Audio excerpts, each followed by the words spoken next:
No, kitty. No, please. No, no, no, not right now. Go lay down. Go, go. Go, go. Go lay down.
What's up, Barbara?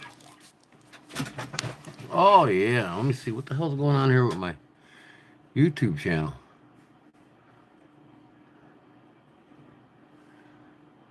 Oh, there it is. Hide. Moink.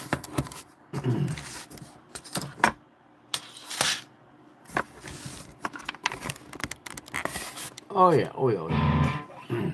I'm just practicing. I'm practicing, man.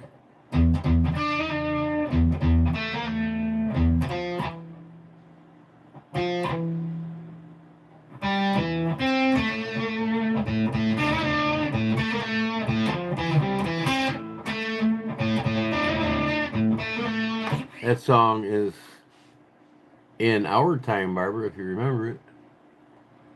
Oh, I'm not going to really rock. I'm just fucking around, waiting for people to come in. I haven't picked my guitar up in a long time, man.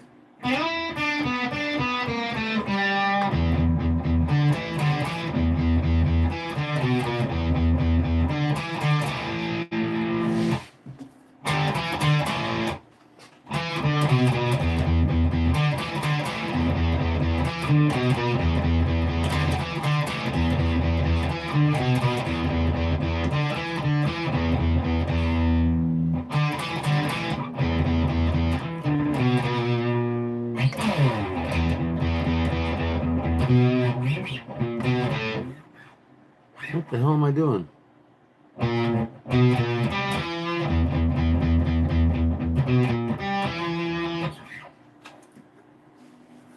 Oi, okay. Oh, oi, oi, yeah. Hoo hoo. Crispy cracker. Yeah. That's a ticket.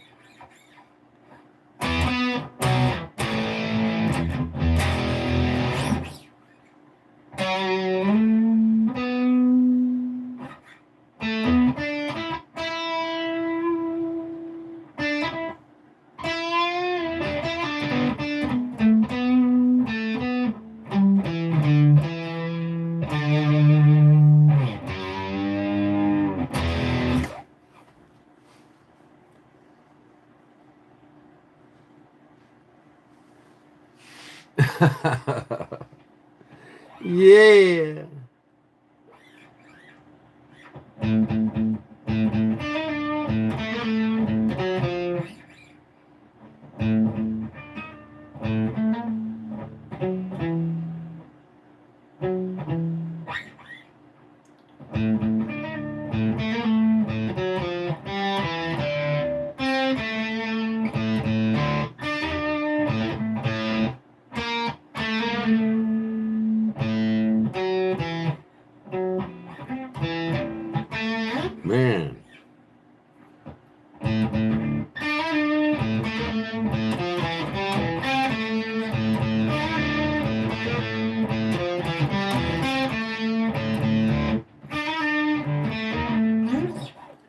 bet you none of you young fucking kids can even know what that song is.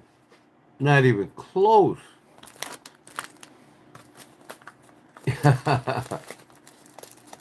Looks like we got a bunch of 13-year-olds in here again, Barbara. Look at that. Crispy Cracker got it right on the money. I was at Metallica's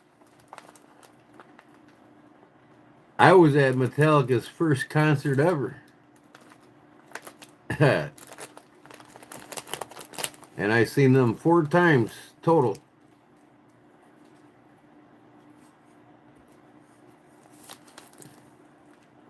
You got me a new blend tonight, Barbara.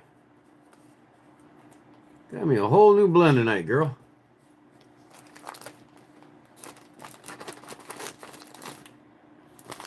Cherry. Got me a cherry blend tonight.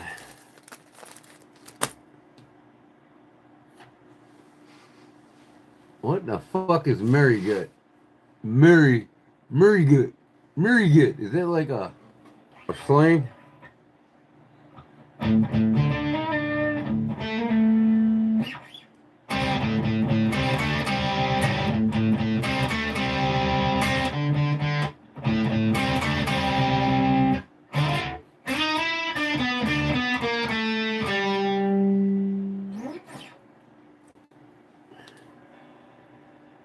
My ladder.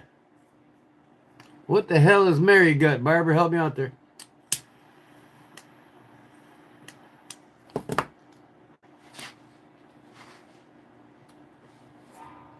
What in the hell is a Mary Gut? Is that like a merry-go-round?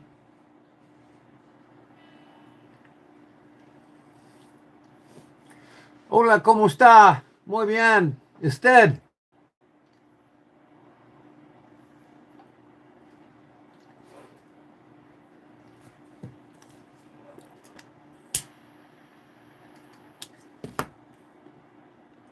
Buenas noches.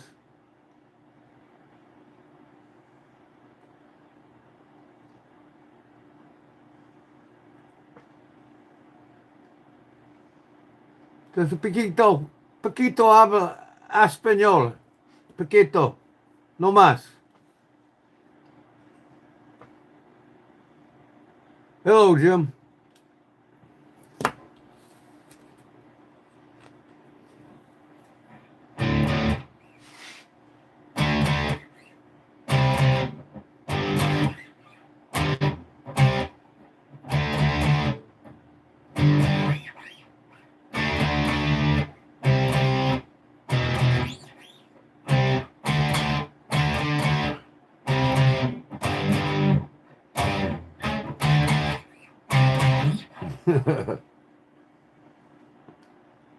I'm just messing around, man. I haven't picked this guitar up so long, I forgot everything. I didn't know how to play.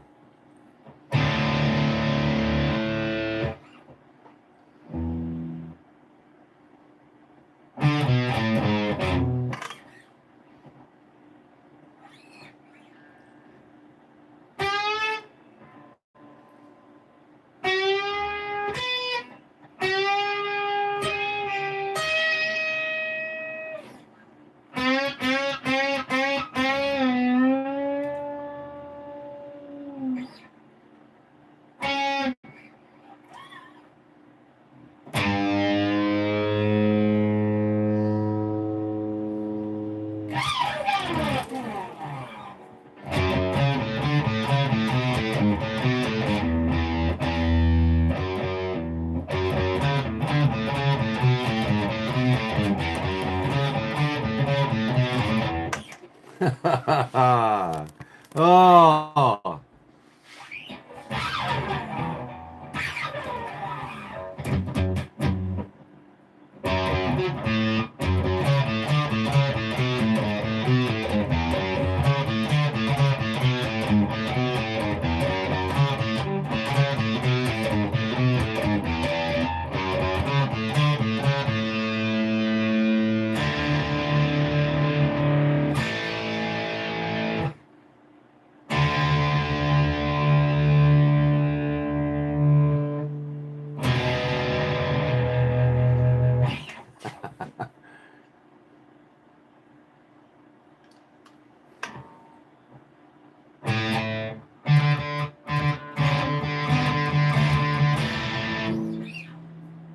tune.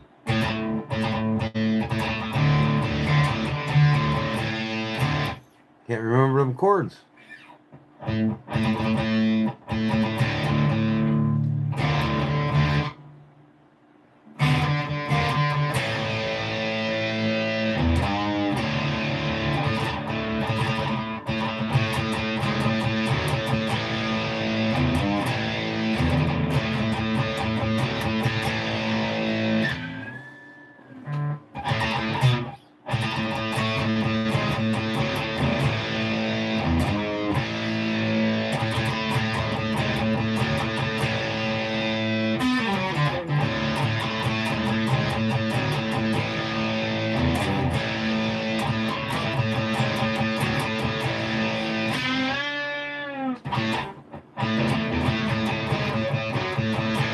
It's been so long since I played, man.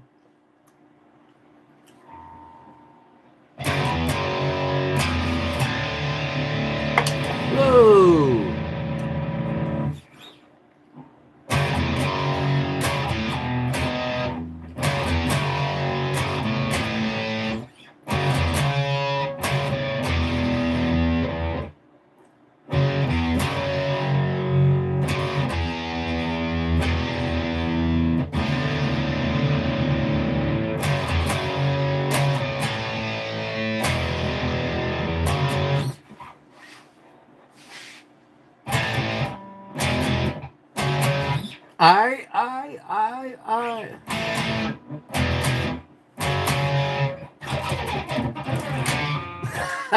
I love it.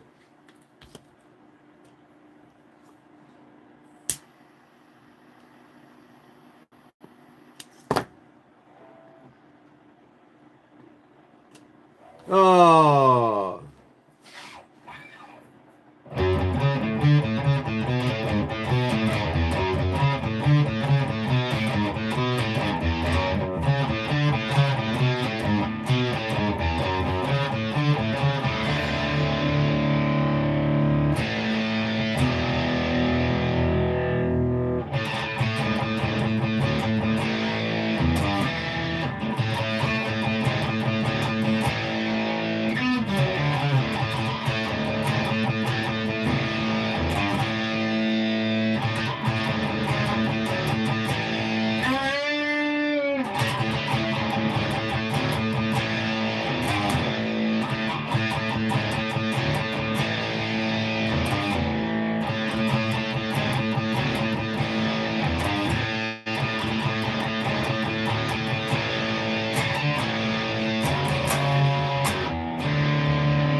Crazy, but that's how it goes. Millions of people living as fools. Maybe it's not too late. Learn how to love, forget how to hate. Learn some healing. Oh. Doing what's to blame. We're going in a two-way on a crazy train.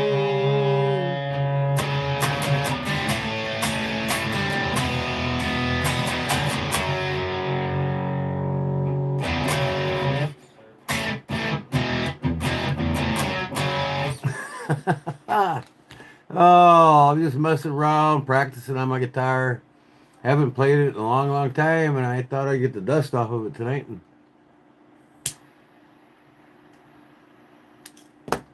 getting ready for tomorrow, Sunday night. No Sunday night fun night. Sunday night fun day. Sunday fun day. It's going to be tomorrow night. Saturday night. Saturday fun day. Okay? Remember this. I'm going to post it several hours before. And the reason why is because I'm going to see Robert Cray and George Stewart on Sunday night. I'll be there at 7 p.m. right in front of the stage, the whole gig. George Thorogood's Ultimate, what do they call it? Ultimate Tour? Or Badass. It's called the George Thorogood Badass Tour. With special guest hosts. And I don't know if you guys are old enough to remember, one of the fathers of the blues, Robert Cray, is opening up.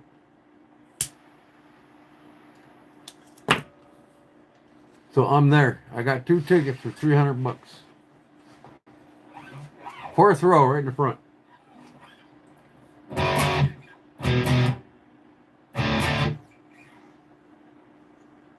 Jill, what up, Jill? Jill dog.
Oh, I love that song.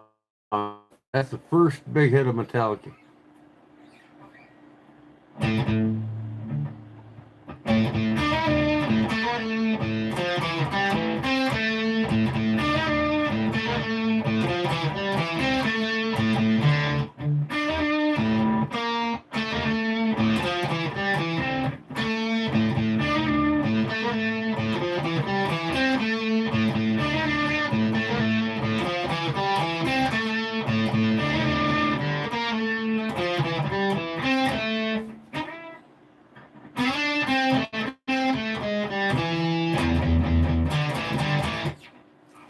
Howdy, brother, Mr. Cook Custom. What is your name, brother?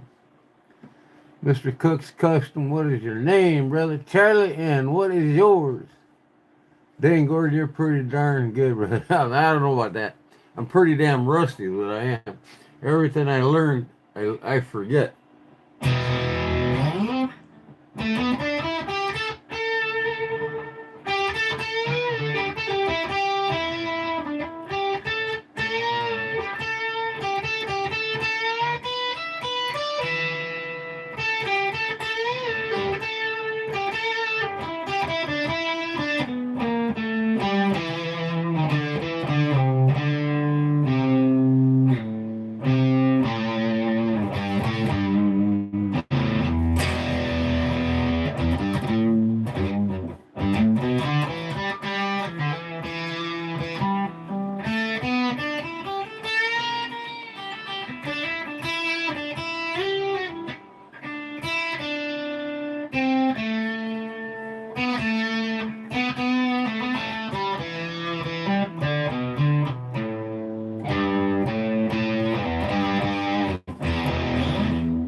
forgot everything, man.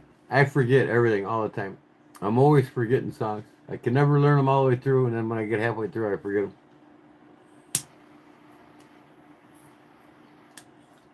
One of these days, I'll learn them all the way through.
That's my pick.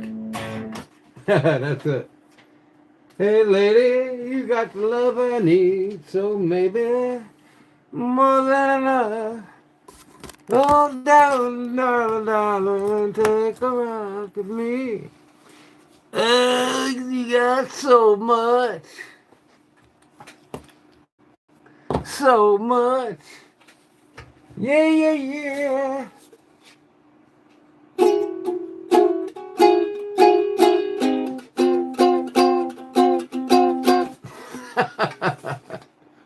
Oh, shit. Oh, how's everybody doing tonight?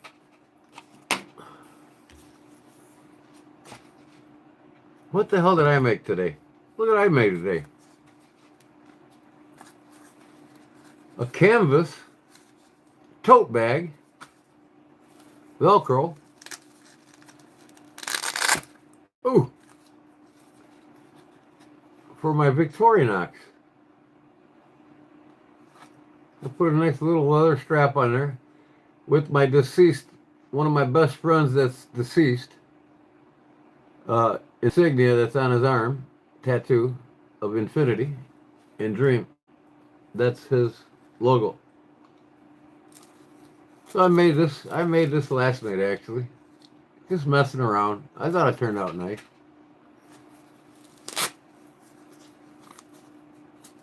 Something to carry my Victorinoxes in. Hey, there's Knucklehead. I thought he was sleeping. What the hell are you doing up? I just put my guitar down. You missed it.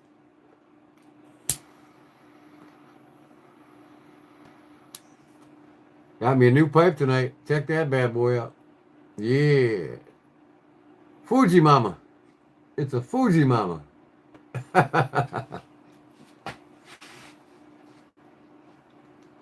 All wood. It doesn't have that metal shit on it. I hate the metal pipes. I'm going to throw that thing in the garbage. I love an all wood pipe.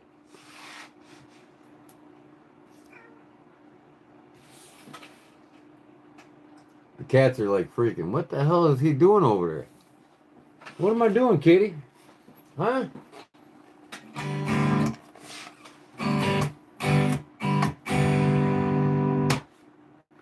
I dropped my pick.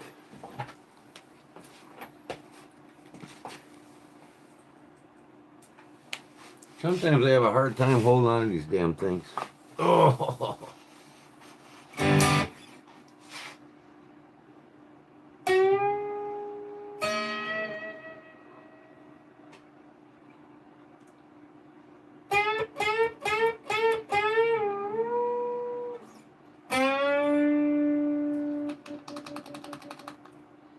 Oh.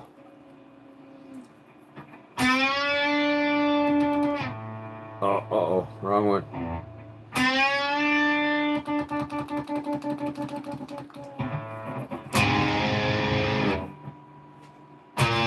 Nope.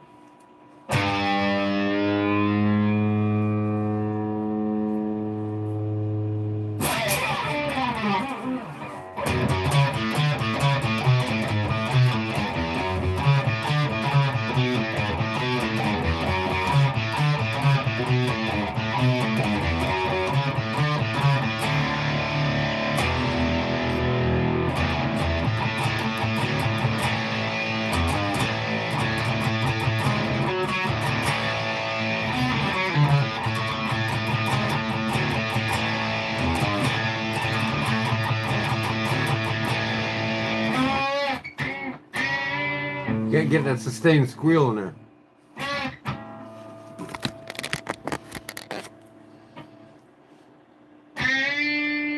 It just ain't loud enough. You can't hear it.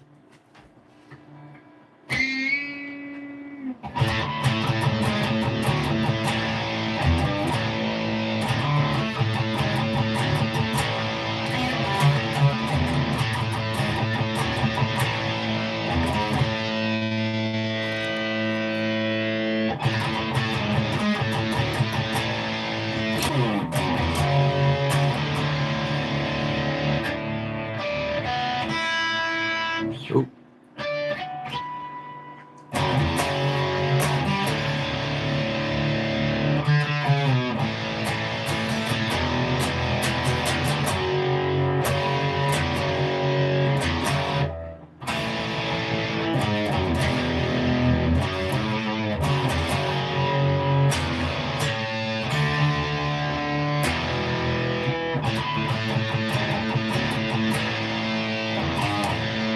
Like the ones I hear, who and what's to blame?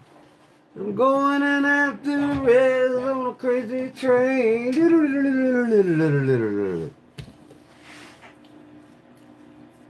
Get you a good knife and a sharp one.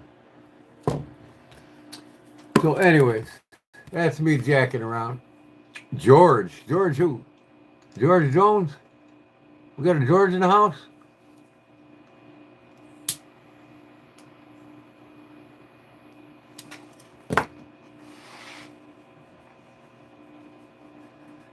Man, I tell you, I was watching B's Blades.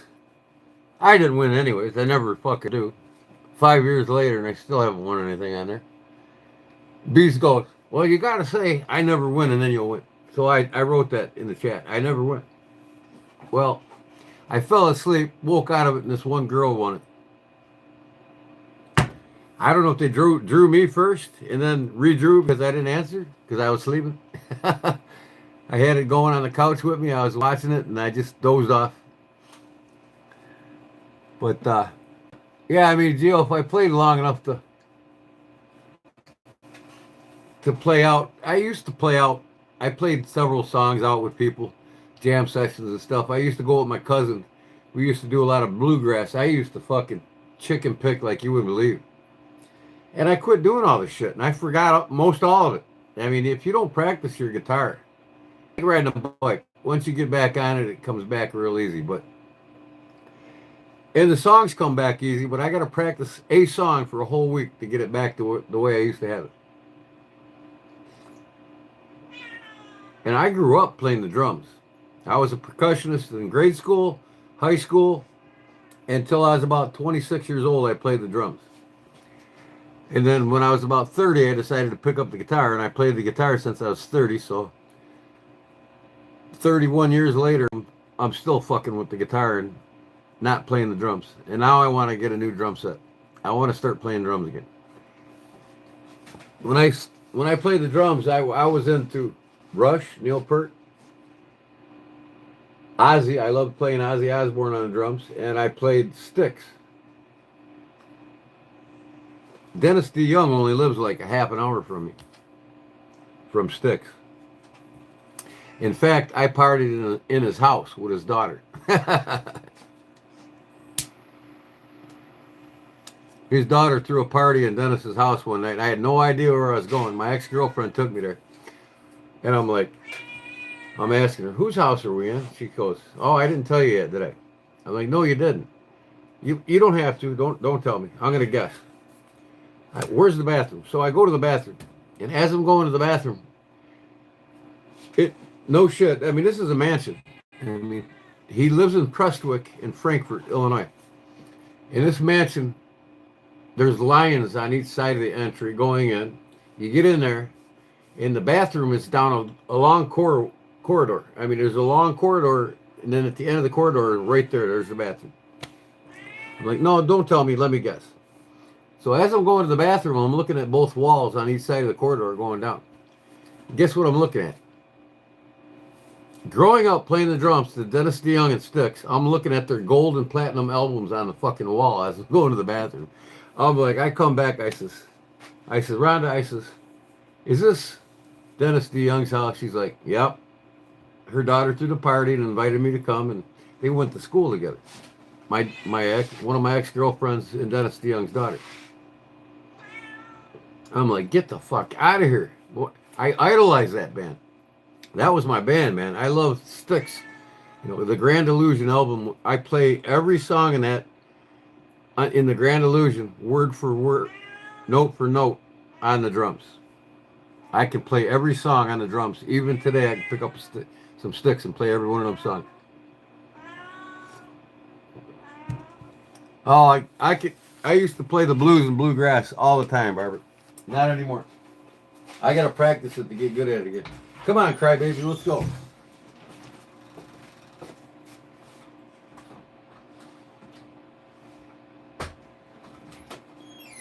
Go play.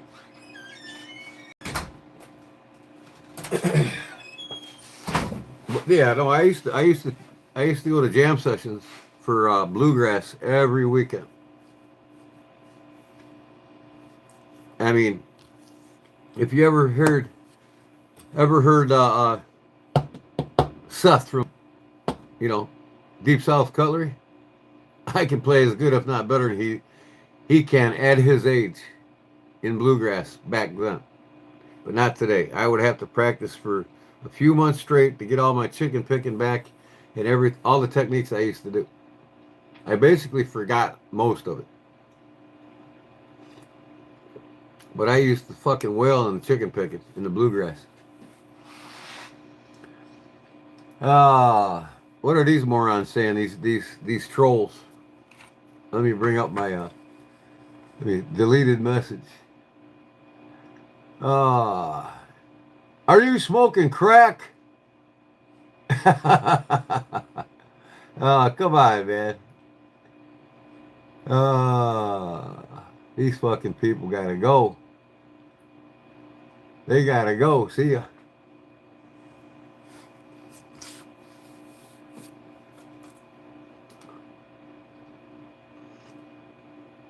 So yeah, I mean, every time I look at that guitar, I think of all the memories and all the great times I had with him and traveling with my buddy's band. And now that since he passed away, I just haven't had any desire to. Not only did one of my best friends I used to roadie for pass away, but my cousin that I grew up with, and he's like 12 years older than me, so he's older than me. He retired from the Pipe Fitters Hall, moved down to Arkansas, made himself a tin shack with a nice porch on it to play bluegrass, and he got good with the locals down there, and he started playing bluegrass on his porch. And a month later, he had a stroke, and 3 months later, he died. So ever since he died, I quit playing bluegrass. So whenever something like that has happened to me, I just quit.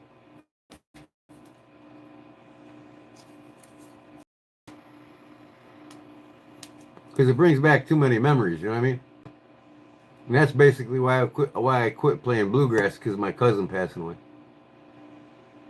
I go down to his porch down there in Arkansas and just we'd man, one old boy will bring out the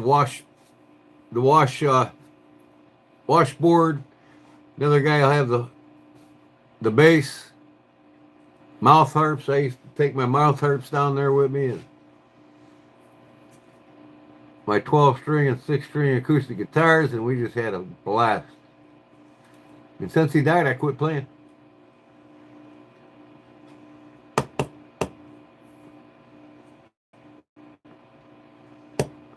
And one day I'm going to learn how to play this. I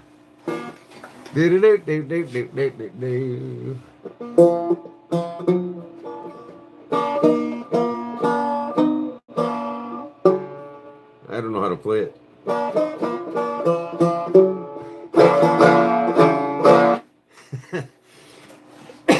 One of these days I'm going to teach myself to play it.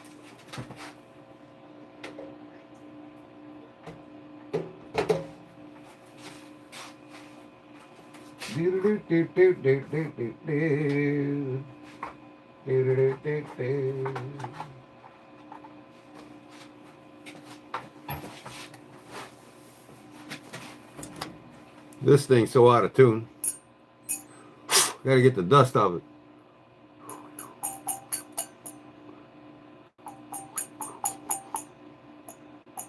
I had a better one, man. This is the key of G. I hate the key of G.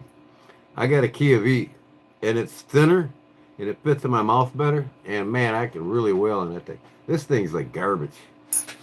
It's one I picked up at a garage, or I don't know, an antique store or something.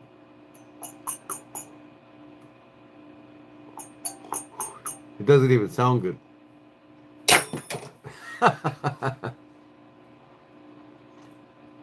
I've looked all over for my Key of D one that I have, and it's awesome. I used to wail on it on the mic. Not anymore.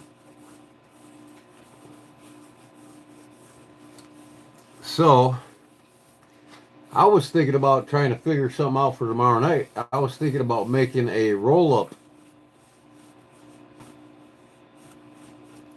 I don't know, I'm going to think maybe 10 knife, but possibly 20 knife roll-up, where you put knives in it and you roll it up and tie it up. I was thinking about making that and giving it away. I got this camouflage bag that I took apart. I want to see if I got enough material in it. Let me go over there and look real quick.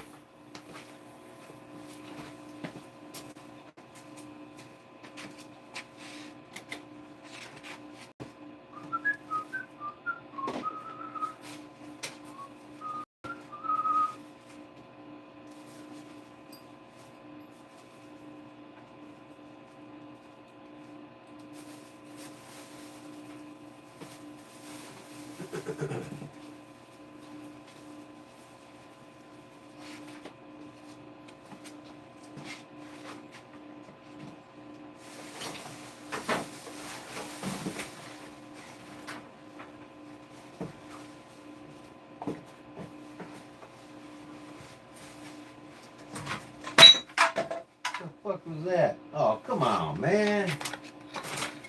Dropping shit already.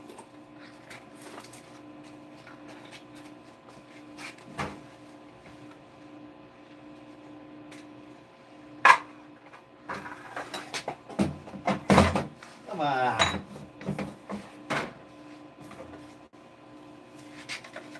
I dropped one of my whetstones. Thank God I didn't break it.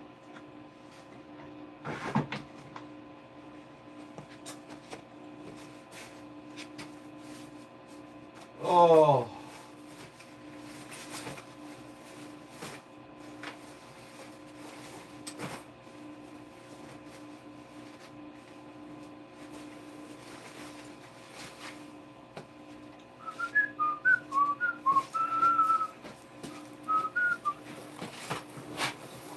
Yeah, I got this old Gander Mountain bag here. This is what I made this out of. This bag that I made. Now, I got another zipper here, but I think it's too long. But I can shorten it up and make another bag. I might just do that.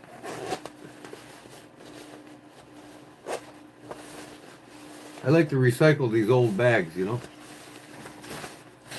Make something new like this. Perfect.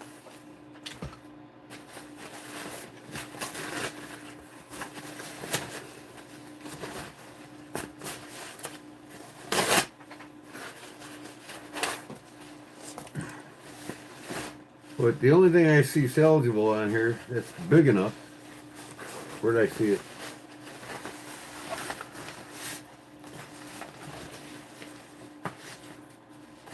Is this backside here.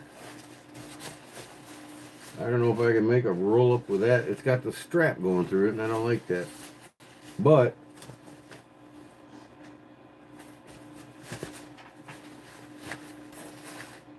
well, I got a zipper on this side and a zipper on this side. I'm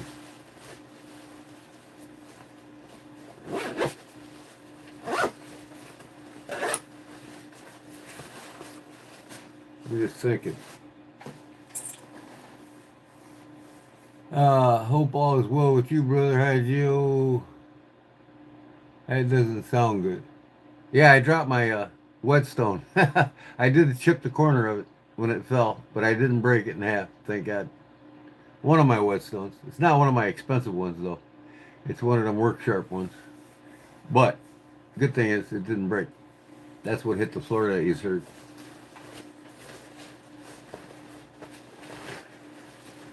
The more I look at it, the more I'll figure out what I want to make from it. This would be good stuffing to send things in the mail. But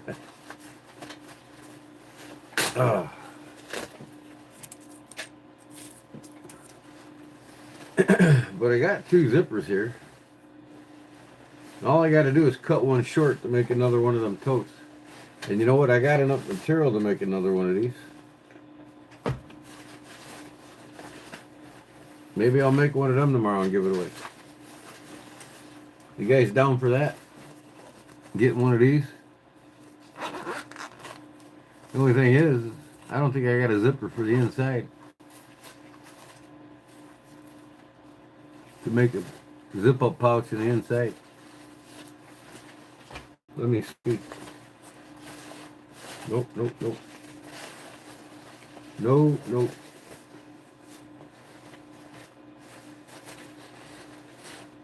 Yeah.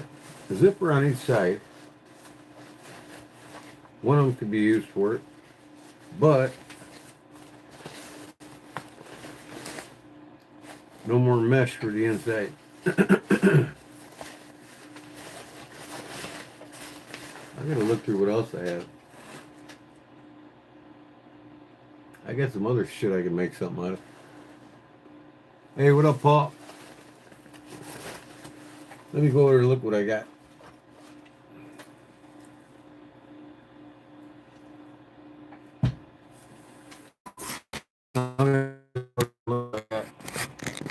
I'm not sure.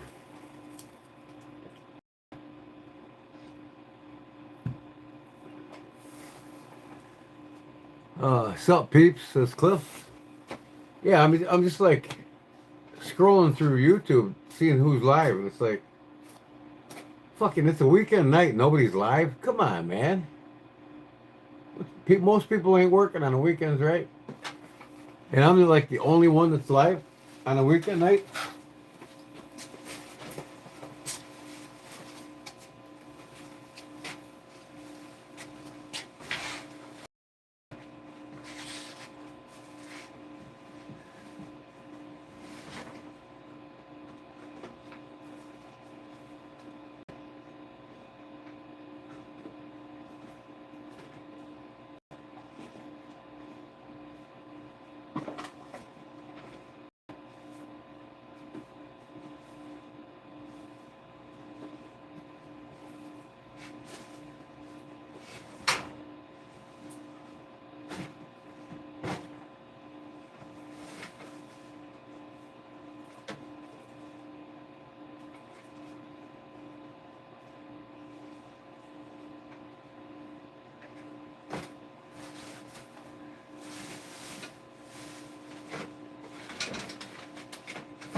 I don't know, man. I don't know.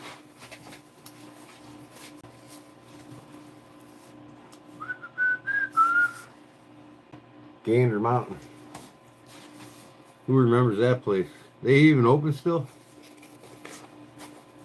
I'm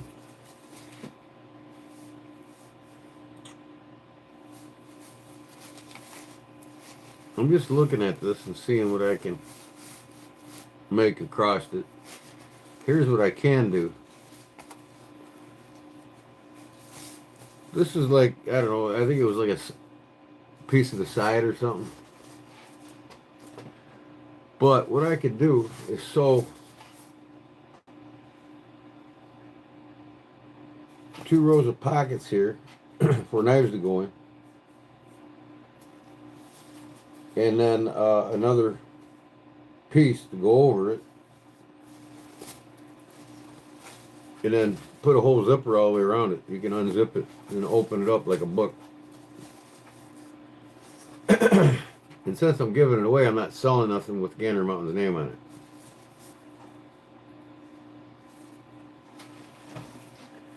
I have to get up in 5 hours to be at the flea market. What are you doing up then, man?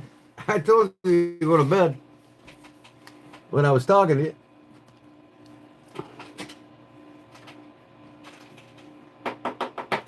Yeah, might as well turn my guitar amp off. That thing's starting to hum.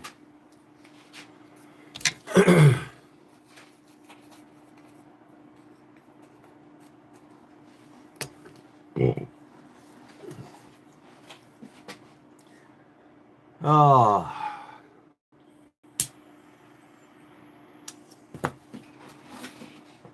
Yeah, let me see if I got another piece that I can put with that.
Hmm. Hmm.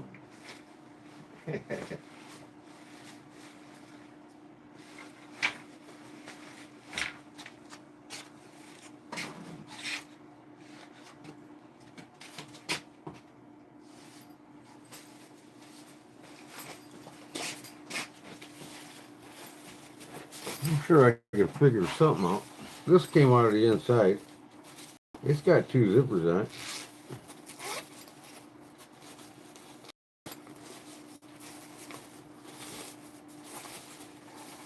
See what I can do with that. This can hang up. Just like it did in that bag. This can hang up on the wall. And if I wanted to, I can make a knife tray in here. With slots, you can put the knives in, and you can zip this up. No, I'm not going to do that. This is fucking too thin. But, that said, I could take the zipper off and do the same thing with the thicker material. And move this to the top, you can hang it up, and then when you unzip it, hang it up like this. Put this black strap here on a different material. I won't use this material, but I'll use this zipper and make the same kind of a pouch here. You drop it down, there's your knives, and that'll be up here with the two eyelets on it to hang your knives on inside of your door in your bedroom, or hang it from a shelf or whatever, right?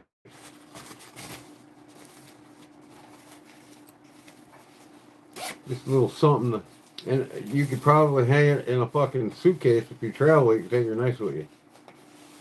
I'm just thinking.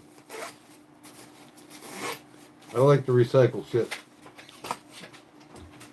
You guys got any ideas? Let me know.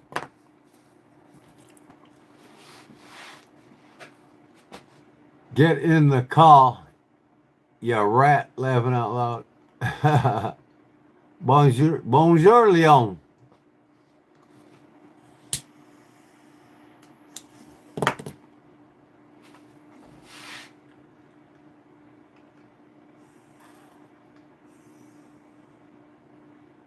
Leon, did you say you spoke English better than you did French?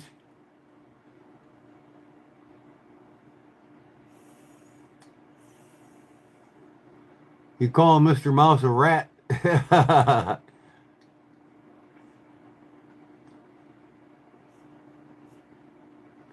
It's bonjour now. Bonjour, monsieur.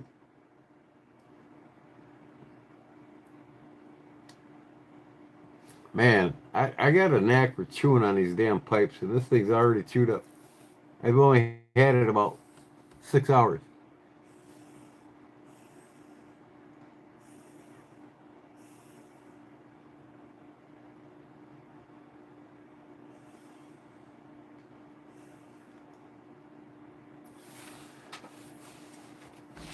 You know, I'm like, I'm the point in my YouTube adventure here to like really stop going a lot of these lives that I've been going to, only because I go to them and they never come to mine. So why in the fuck should I go to their lives if they don't care to support me or come to mine? You know what I mean? Oh, are they too big that they don't have no time to spend a little time, even if it's once a month, on my lives once in a while? And I've been going to some of these lives for like 5 years, 6 years, you know what I mean? And I started a YouTube channel, and none of them show up. None of them.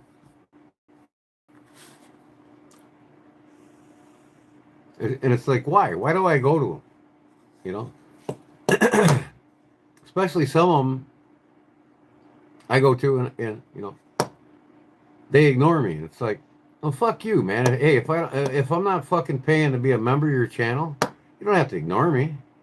I've been coming and watching you for You know, liking your videos and liking your fucking lives, and you know, hey, that's enough. Why don't you come over and give some of that love to me? You know what I mean? And I'm just getting sick of patronizing all these motherfuckers on YouTube that don't give a rat's ass about you. You know, I don't care about their fucking free knives. Most of the knives I won free anyways, I gave them away. I don't really care for them anyway. Jerry says exactly. You know, I mean, the only one that's really showed me support, I go to his lives all the time. The only one that I know of right now that shows me any support back is Burning Stable Sports. That man is nice, and Critter Getter. Them two come to I go to their lives all the time, and they come to mine. That's what I respect. That's what I like about the knife community. You know what I mean? F them all. That's what I say, Jerry. You know, and a lot of them ain't much bigger than me. And hell, a couple of them, I'm going to pass them up by the end of this year.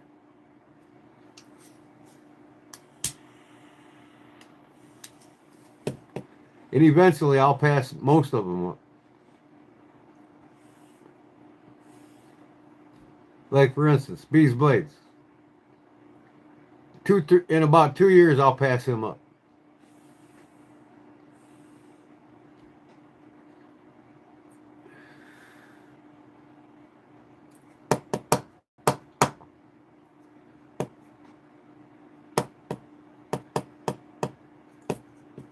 Always try to be here with you when I woke up. Well, I appreciate it, Leon. You know, I'm just talking about these other YouTube channel guys. You know, these guys with other YouTube channels. They don't spend no time to go on anybody else's life. It's like, let me ask you guys honestly, and you guys go to all these lives. You know what I'm saying? When's the last time you've seen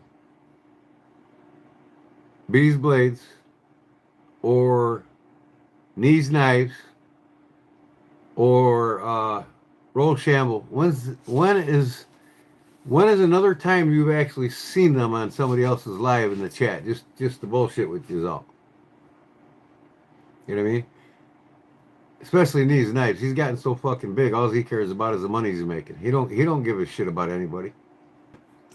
And you know what? He's a local Chicago boy, ex-convict. He don't give a fuck about anybody but himself. So I basically quit going to his fucking channel, you know? It's like you talk to him, he don't even fucking talk back. You know? Unless you're a big time subscriber, member, and super chatter. He will not talk to you. It's all about them, exactly. You know? And that's... And you know, that's mostly with the modern guys. The modern guys just don't give a fuck. We've got a tighter knit community in the traditional guys than the modern guys will ever have. And the only reason why a lot of you modern guys love watching these bigger pages, they show more knives, you know, and some of them just don't have much to give away anyway. I better plug my phone in. I don't know what the hell happened to my other charger. Hold on.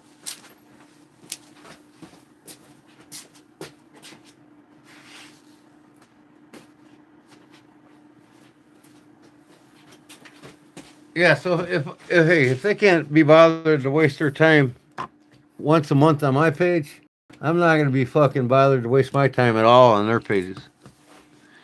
Because, you know, I've been watching some of them guys 3-4 years, like Knees Knives. I watched them for 3 or 4 years. I watched Bees Blades for 5 years, you know. Ain't none of them ever show up on your lives. You know, there ain't none of them show up on your lives. They don't give a shit. All they care about is what they make and the sponsors that give them the money for doing it. You know, and if I get that, when I do get that big, I'm not going to be like that. You know? I get 100,000 subscribers. I'm not going to, I'm still going to go to people's lives that support me. All right, Jerry. Good night, brother.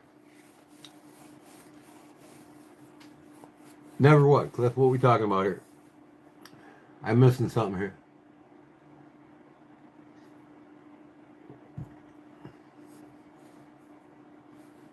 Yeah, Clayton's cool, man.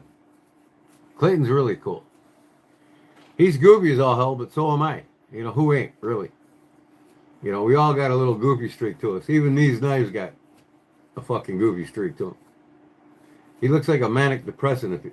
When I first seen him, I'm like, this guy looks like a fucking manic depressant. I'd hate to fucking piss him off. Because he is a big boy.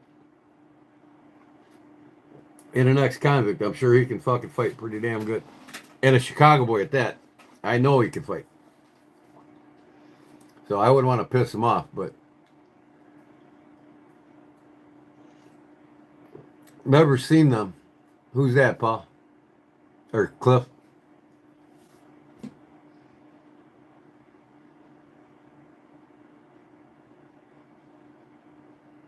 Yep, I'll see you guys. I'll see you tomorrow night, Jerry. I'm gonna figure something out to make. Even if it's another wallet. Maybe I'll do one of these other wallets. Since I gave away a topside last giveaway, I think I'll.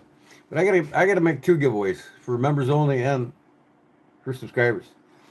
But maybe I'll make one of these money clip wallets giveaway.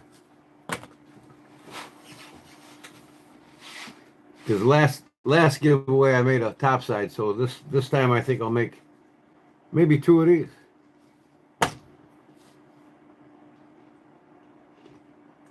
And for the members only, I'm going to throw something in extra. The members only always gets a better prize than the regular subscribers. So if you haven't became a member yet, now's a good time. Even if it's a lousy $2 a month. $2 a month as a member is better than giving me $2 every time I'm live in a super chat. It's a lot cheaper.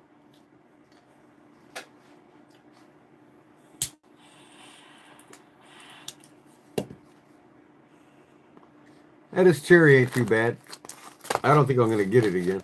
I'm not really into smoking flavored tobacco. When I chew tobacco, I don't chew none of that sweet shit either.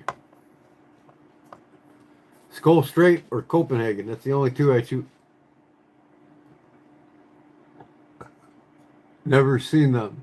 Who are you talking about? Who have you not seen, Cliff?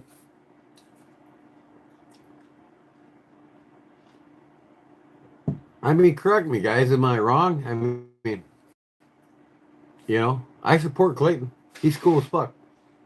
And I'll continue to support him. Because he comes over and, you know, and he bullshits with you guys in my live chats. That's cool. See, that's what it's about.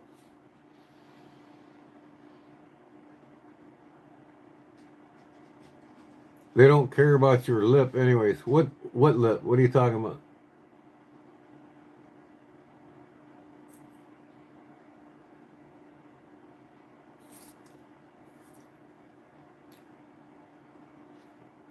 Who's this motherfucker, man? Don't care about my lip. What lip? My upper lip or my lower lip?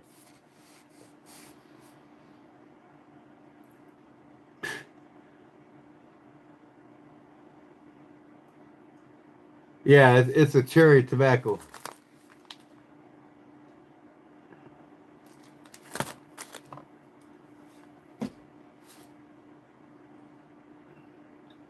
You know, and some of these guys that have these lives, they don't give shit away. You notice that too? You don't have to give stuff away. Just help support each other. That's all you got to do. Oh, you asked the question. No, I have never seen them in someone else's stream. Oh, okay. Yeah, right. That's where you were getting at. I'm sorry. Yeah, I never see them in anybody else's stream. Because they're too busy for themselves. You know? They like to keep YouTube to just their channel. You know, they don't spend a lot of time going outside of their own channel. And to me personally, that's why I think them channels will get to a certain level of subscribers and it'll never really get big. I mean, and I'm talking 250,000 plus subscribers, not 100,000. Some of them guys get stuck around 70, 80,000 and they never get bigger. I mean, look at, what's his name? Knives, something. What's the name of that one guy? The older gentleman. He's at, what is he at? Help me out here. I think he's at 74,000 subscribers, but he's been doing it for like 15 years.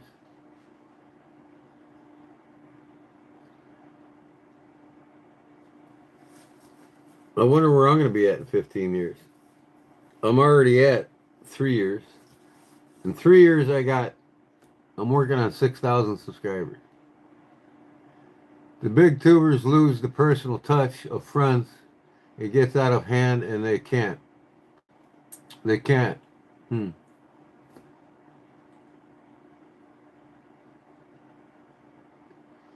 Well, I don't think it gets really out of hand. I mean, it doesn't get out of hand to leave your own, when you're not live yourself, to go on somebody else's live once in a while, just to make your presence, to say hi to everybody, just like you guys all do. You know, Cliff, uh, Jerry, Paul. You know, a lot of you guys love going to these other lives and saying hi and talking and having the camaraderie of looking forward to talking to everybody all the time. You know what I mean? I mean, I don't, maybe these guys just ain't comfortable doing that, or they're not really made for socialism. Maybe they feel like they'll go off on somebody if somebody says the wrong word at in one of the chats, so they don't go there.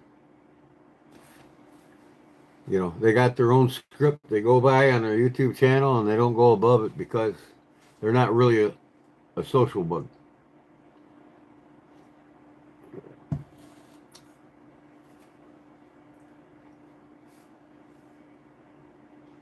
It's not that they can't; they can.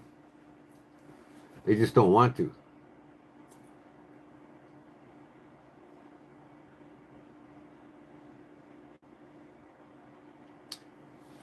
You know, I mean, and then,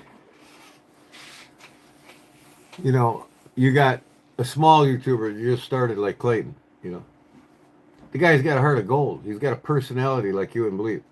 You know, I mean, he goes above and beyond the box, and he just loves people.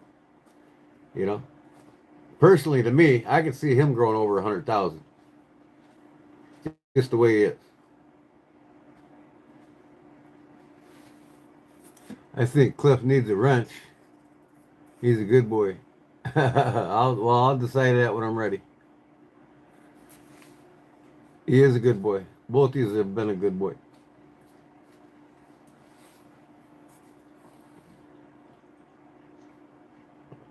But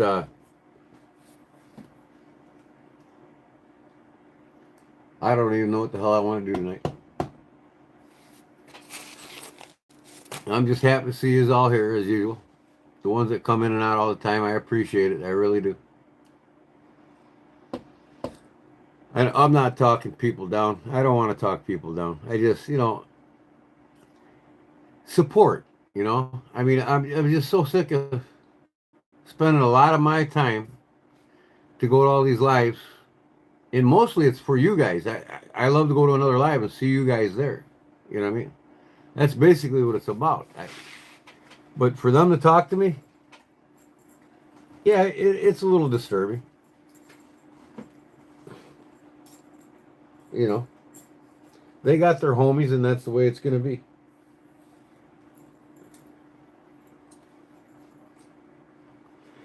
I'm not the person that throws money out there at all these different pages, and I can't afford to do it, or I do it.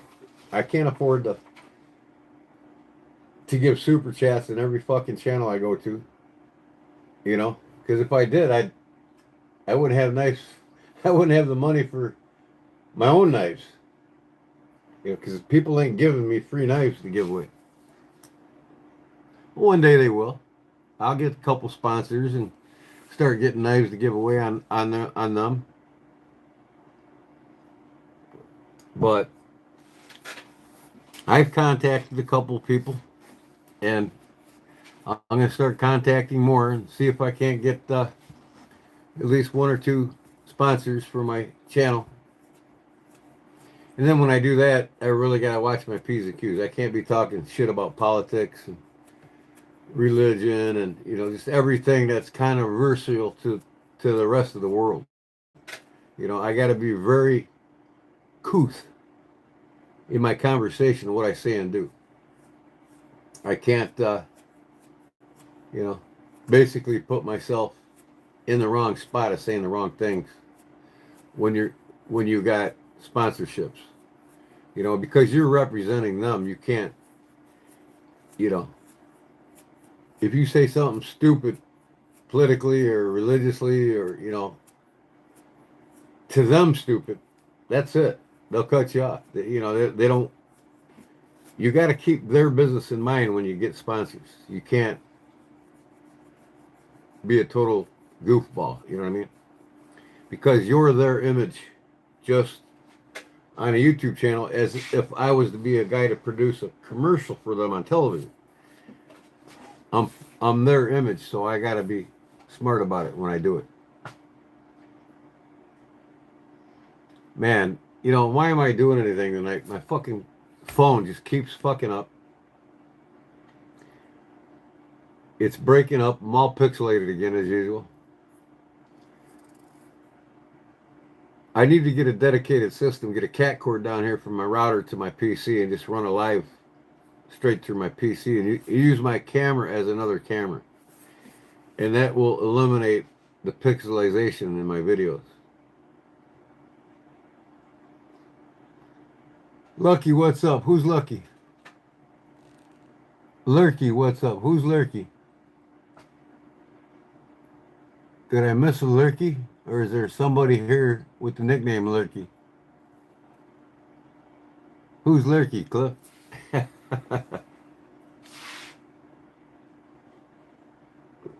Oh, some good coffee, boy. I got some more Deep South Bolster Blend coffee coming. I bought some more on the Deep South auction last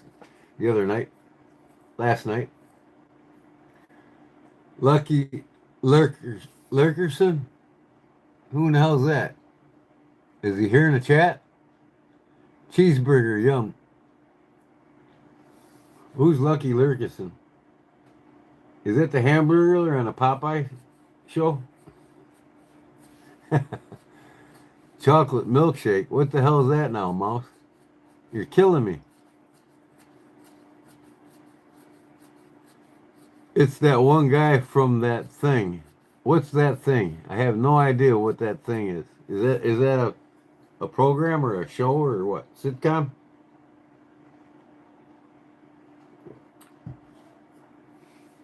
Joking. Okay, well, I don't watch much television, so I damn sure don't watch the news. The lying news networks. I was live on Facebook last night, and well, actually yesterday afternoon, and I just went all off on the medical industry and the government, and just flat out plainly told everybody how dumbed down they're all getting about politics and religion, and it's sad, man. I'm not going to ramble on about it, but yeah, I'm gonna do some different approaches here with my YouTube channel, and not how I do things, but basically how I approach the money aspect of it, making money and the business part of it. I've got some things in mind that I'm working on. And it's outside of what you guys can even see, so.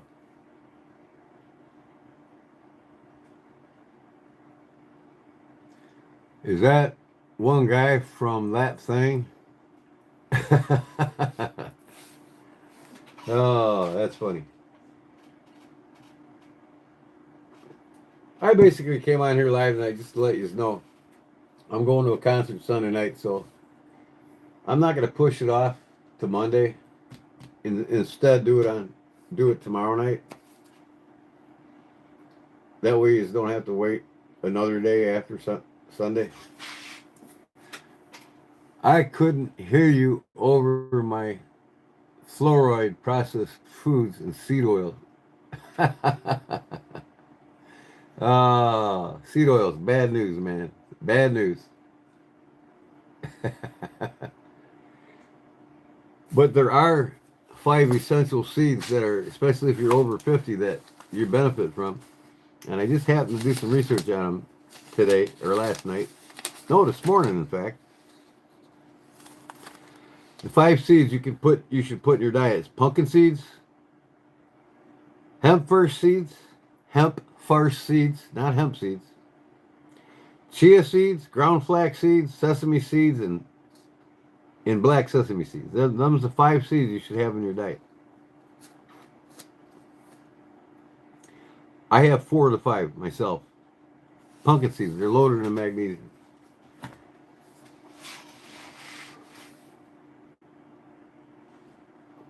Always have high phenolic extra virgin olive oil. I cook everything in it. And you know, when you cook with olive oil, or when you cook with butter, use olive oil. The olive oil keeps the butter from burning. So if you cook a lot of things with garlic and butter, you know how the garlic gets brown and it starts getting too brown? Well, if you put olive oil in with it, the garlic will get perfect. And it will never turn too brown. So that's the trick with butter, is to use olive oil with it.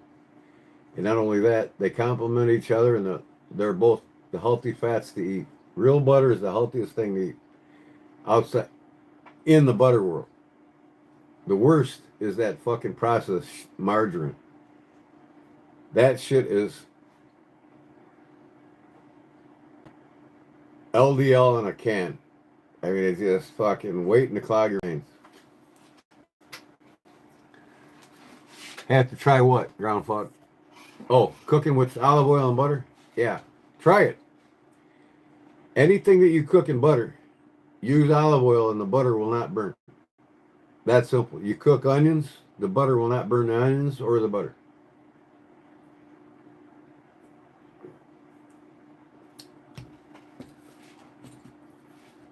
Three to 4 tablespoons of extra virgin olive oil you should eat every day. Every day. And if you can't, eat 6 to 7 walnuts a day every day, because walnuts have a higher concentrate and they're not much, but they're healthier, believe it or not, than olive oil. I mean, walnuts are one of the healthiest power foods you can eat. Who don't like walnuts? If you eat 6 to 7 walnuts a day, you'll get your omega-3s for the day. Some people can't wake up in the morning like me, and the first thing I do is I get my coffee and I drink a whole tablespoon of olive oil. And then it's 3 to 4 more tablespoons on my salads every day. Hey, Brown Sugar, what's going on, girl?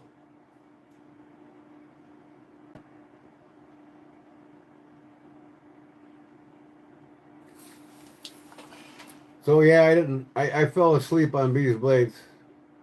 I was watching them put all the stickers up, and then sometime or another I zonked out, and then so I woke up out of it, and some girl won it. I'm just hoping they didn't call me first, and I didn't answer. And they most likely didn't, because I haven't won on there in 5 years. I've been watching him since he started. And I will tell you, I will continue to watch Bees Blades, because he's always been nice to me. Even though he don't go out of his way to go on anybody else's live streams, I can somewhat understand, but some of these guys are just out there, man. They don't care. But generally, Bees and his wife, they're good people. You know, and I've been watching since they started. So it's like, I can't not watch them anymore. You know what I mean? But honestly, to me now, let me be honest. You guys be honest with me. The fucking these knives, he's just flat out boring. I mean, I fall asleep watching. And I started falling asleep watching Rochambeau, but in the last couple lives, he's been interactive with me, and he's actually showed some of my shit. So if you can't come on my page, if you could do that, that's cool. You know what I mean? And I give him respect for that. I respect that young man for doing that. He didn't have to, and he did. You know, and that's what helps us littler guys out, right? And some of these bigger guys got to realize that, hey, we're littler guys. We need a little push with you bigger guys. You know what I mean? Otis Kohler, what's up, brother?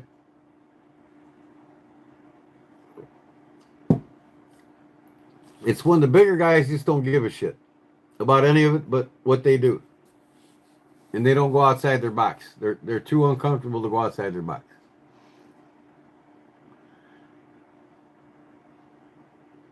When he talks about his past, yeah, when he was in jail and shit.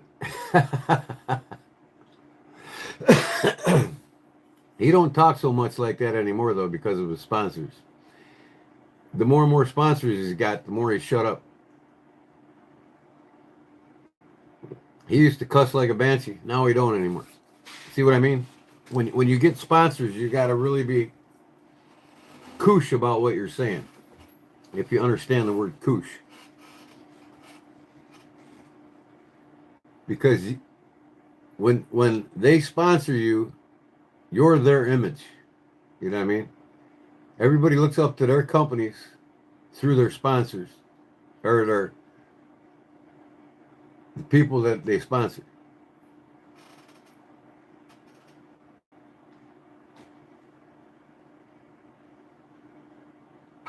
Blame them for what? I'm not blaming nobody for nothing. Other than the fact that they don't go out of they don't spend the time or day to give the littler guy a push. They don't care. And that's just the truth.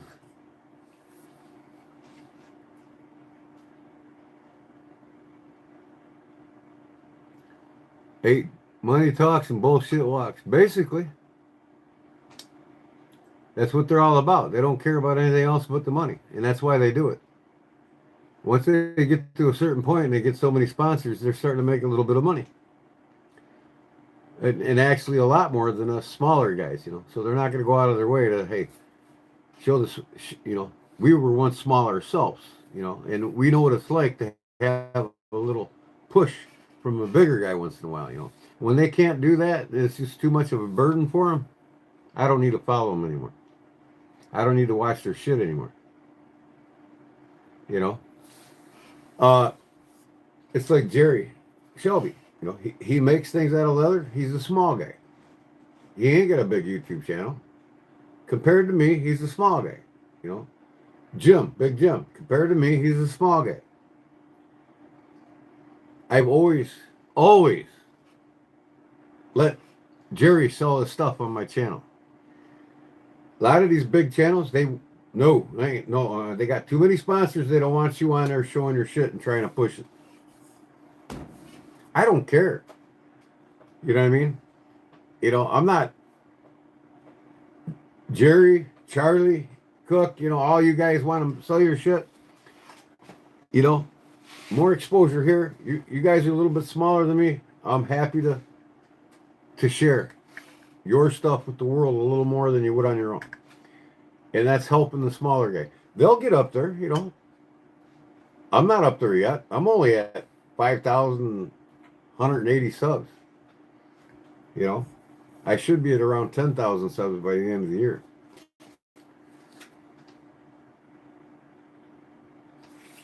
Thanks, Otis. Love doubles.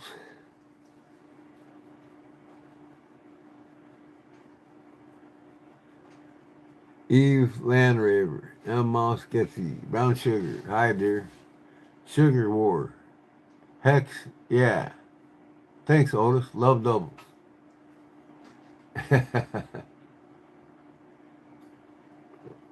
But, anyways. So yeah, now, you know, I feel good about Rochambeau, you know what I mean? He went out of his way to show my shit, you know, and he's a little bit bigger than I am. You know what I mean? And I would do the same thing for him. You know, and he got my respect the other night when he did that. So now he's going to keep me watching him. You know what I mean? Because I do enjoy watching them. I never didn't enjoy watching. I've always enjoyed watching. He's got his own gig and how he runs it, and it's pretty cool. You know, and he's pretty knowledgeable about the modern world. You know, you got to give him that. And you know, he's a young guy that's full of good knowledge. He's not sharing or teaching people stupid or wrong shit. You know, like some of these channels are. He's pretty knowledgeable for a young man, and he gained my respect to where I'm going to continue to watch him.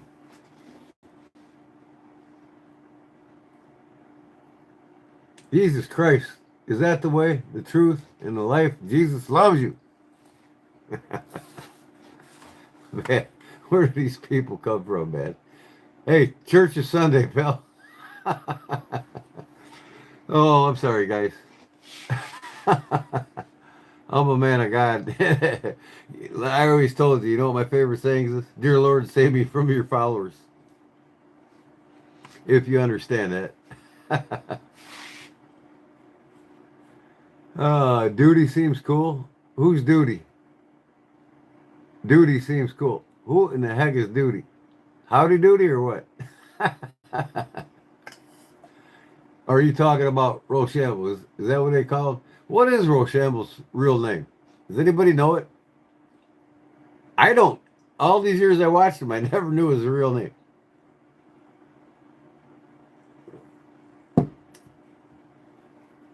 Duty's Daggers? You know, I'm going to have to check his page out, Paul. Put a link up here. I have to go check out Duty's Daggers.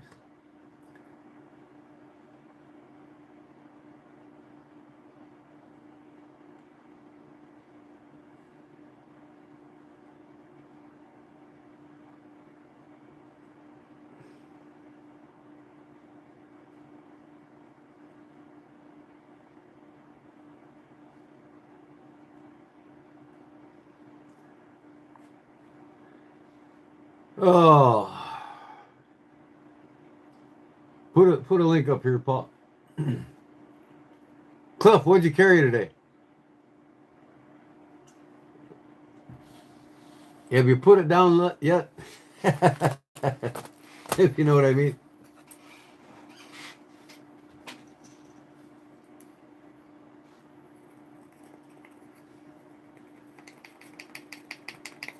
Should I go check out his page right here, right now? Let's all go check it out together, should we? I never seen Duty's Daggers. Is he pretty cool or what?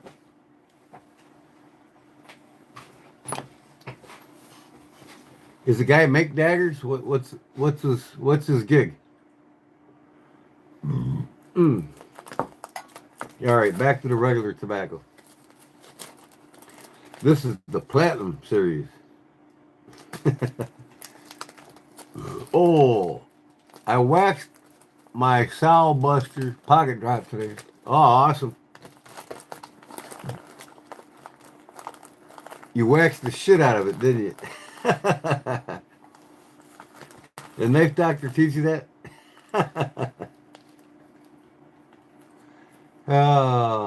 He collects knives and does leather work also.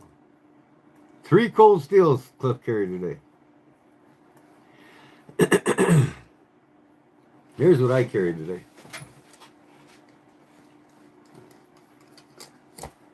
Oh, shit. This thing keeps jamming on me. I carried that as usual. I kind of dropped it, chipped the corner up, so I got to work on it. The one I wrapped in leather. And then this. I sharpened this thing up like you wouldn't believe.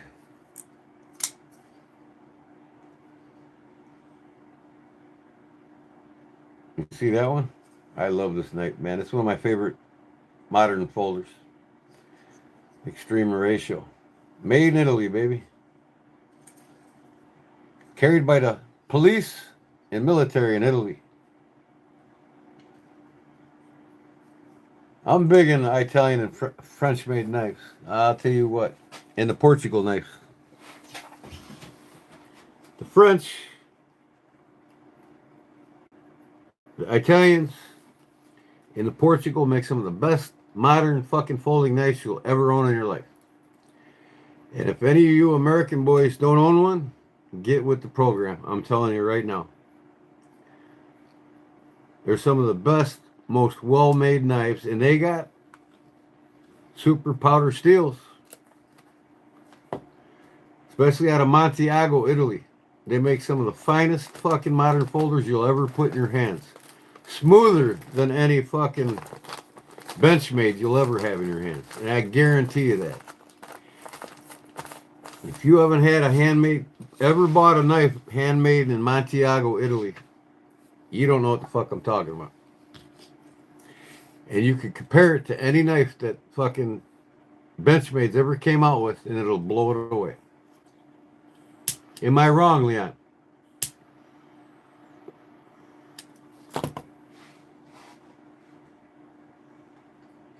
William Henry knives? I've heard of the name, but I've never really went into it.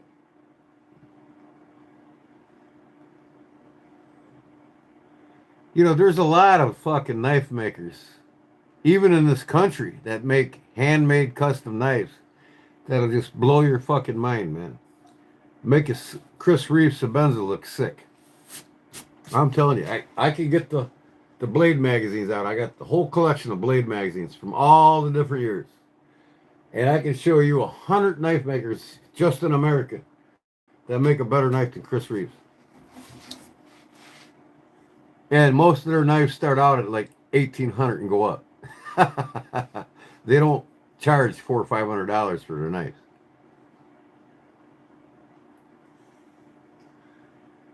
You got one from Montiago, and you're damn right. I'm telling you, Leon, tell them. You cannot compare a Spyderco or a MagnaCut, or not a MagnaCut, a Spyderco or a Benchmade or Concept knives or any of these fucking American makers to the Montiago. They've been making them 300 years. They know their shit. They've got some of the smoothest, best action, lightest. Just, they're gems, man. I'll tell you what, go over to Italy and take a couple $1,000s with you. And you'll come home with some of the best knives you'll ever have in your collection your whole life. They use a lot of ZDP 189 at 67 RC. Paul, you're into that high RC shit, man. You kill me, man. I don't care to own any knife over 61 Rockwell hardest. I do not. Ain't gonna happen. I probably got one or two at 62 right now.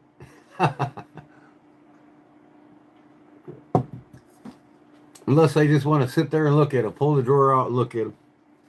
Hi. Now the thing is, though, you get these knives in Italy, they're so fine and so super smooth handling in your hands.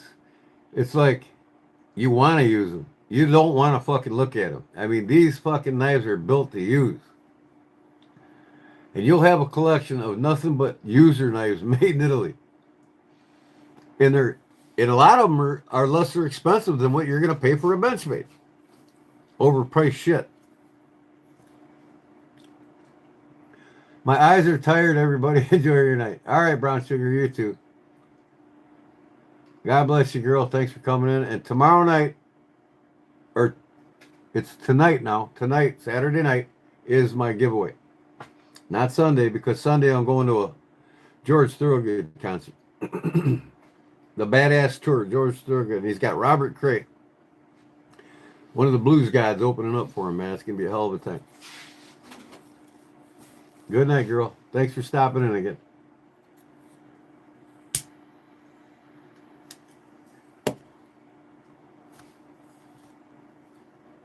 See, you guys got all my respect for being here. Being here for me and coming into the chat and bullshit with each other. You know, you guys are like a camaraderie of a group of guys that go from YouTube channel to YouTube channel to YouTube channel. So you all know each other in the knife community well before I even started my channel. And to see us here and just to socialize, you know, and that's why I like to have these later lives, because where else are you going to go past midnight? Most people got to work. I'm retired. I can stay up late. And it gives you guys an extra place to go to continue your camaraderie with each other. From Santa Cruz, I like Robert Cray a lot. Oh, yeah, man. He's going to be awesome. I got fourth row right in front of the stage. Let me see. I'll bring up my seating. Now, this theater is called the Rialto Theater in Joliet, which is home of the Blues Brothers. It's about a mile away from where the prison was, where the Blues Brothers was filmed.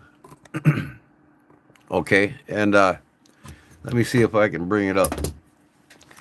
My brother texted me today. He sent me the tickets via Ticketmaster. 2 tickets for $300. He gave them to me for nothing for doing all the work on his bar for him. You know, he takes care of me. My brother does. He gives me free shit all the time. He gave me free Bears tickets for the last game of the year, last year before last, when we played Seattle and should have beat them. That was before Seattle was good. It was raining cats and dogs. He gave me tickets to that. He's a season ticket holder for the Bears. Let me see here. What do I gotta go here? Right here. Okay, here it is. Here's the post of my brother. See if I can bring this up. Oh, yeah. Where is my brother? Right there. Okay, I'm there. Right. Oh, I didn't. Oh, this. Let me see here. Yeah, Robert Cray Premium merch package. Row E, which is in the front. A, B, C, D, E. I'm in the 5th row, right in the front. Seat 204, right in the middle. So, let me see here. If I bring up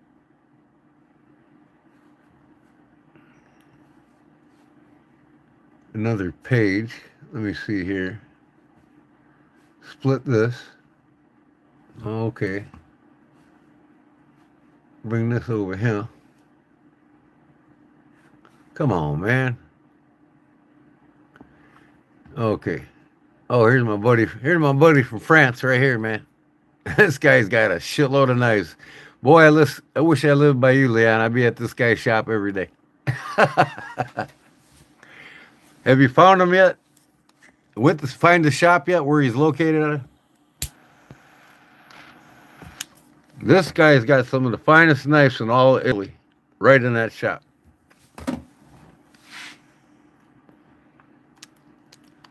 Okay, let me see here.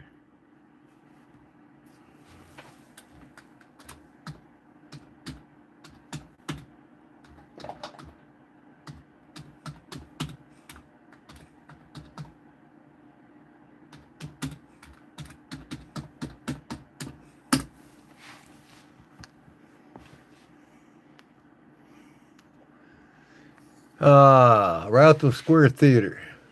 Look at how beautiful this theater is. Now, if it wasn't for my uncle, he's the state representative for 14 terms unbeaten in the state of Illinois, representative. And if it wasn't for my uncle Leroy getting the bigwigs in Chicago together to save this theater, they would have tore it down. Look at this place. This place is a national landmark. I mean, it's just phenomenally beautiful. Look at it. Look at the architecture in this building. This is the ceilings in it. There's the outside of the theater right there. This is the organ player. He plays the organ every time. There's the upper balcony in the back. Look at the piers and the pilings. There's the organ player there. There's the front foyer coming into the theater. This place is just beautiful, man.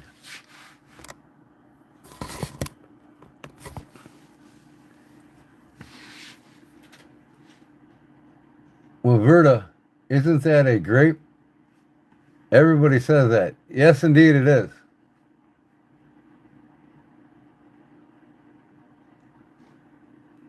This is the Christmas time. They got the Christmas tree up. But here's the seating You see where this lady's sitting right here? This is like the fourth row. One, two, three. Yeah, fourth row. I'm in the fifth, right behind her, a few seats over.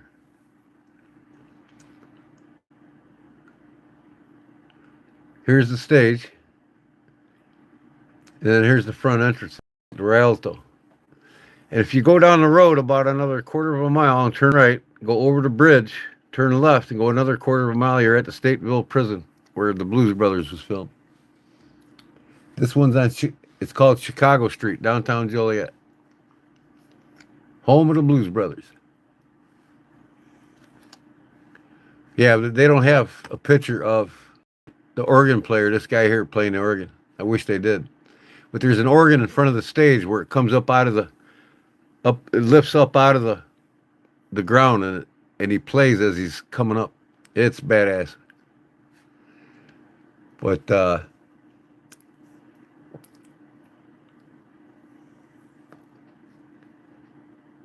I'm trying to find upcoming shows. And the one I'm going to Sunday. Man, fucking pixelization again, man.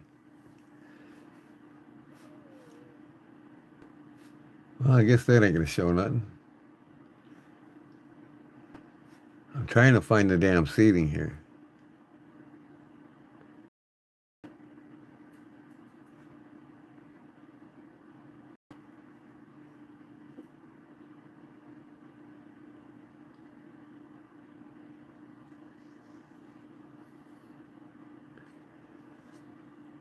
A good one.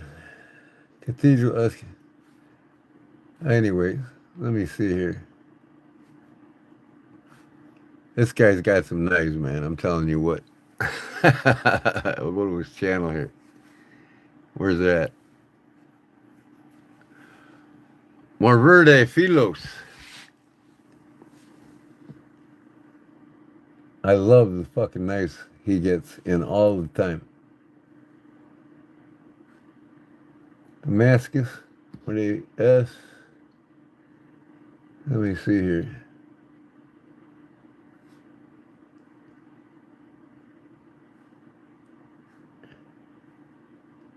Opinel.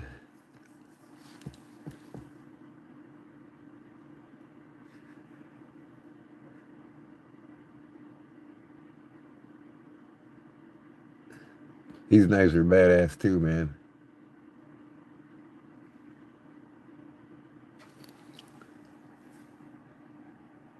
Hello, how are you? I'm Alberto from Morverde Filos, and today we're going to open an order for a brand that you love. It's Alfa Cuchillerias Salamandra, and we're going to open it. Well, as you can see, it's already open. You gotta see some badass knives now. And we'll find some stuff. It hasn't released anything yet, right? What happened is that we realized that we had started recording. Guns N' Roses, late 24. Well, this is live stream. The last big concert I went to was Alan Jackson and Brooks and Dunn. But I've seen all the heavy metal bands. Seen them all. Let's open it. I seen Guns N' Roses twice. But that was in the 80s. To be a disaster. We'll back off a little bit. And we're going to put it here. All right, let's get on with these knives. What we got here? Everyone? Okay, we already had this one. Okay. This is a Tech Salamandra that comes with its case. I just love the way they make these cases, man, for these knives. Great.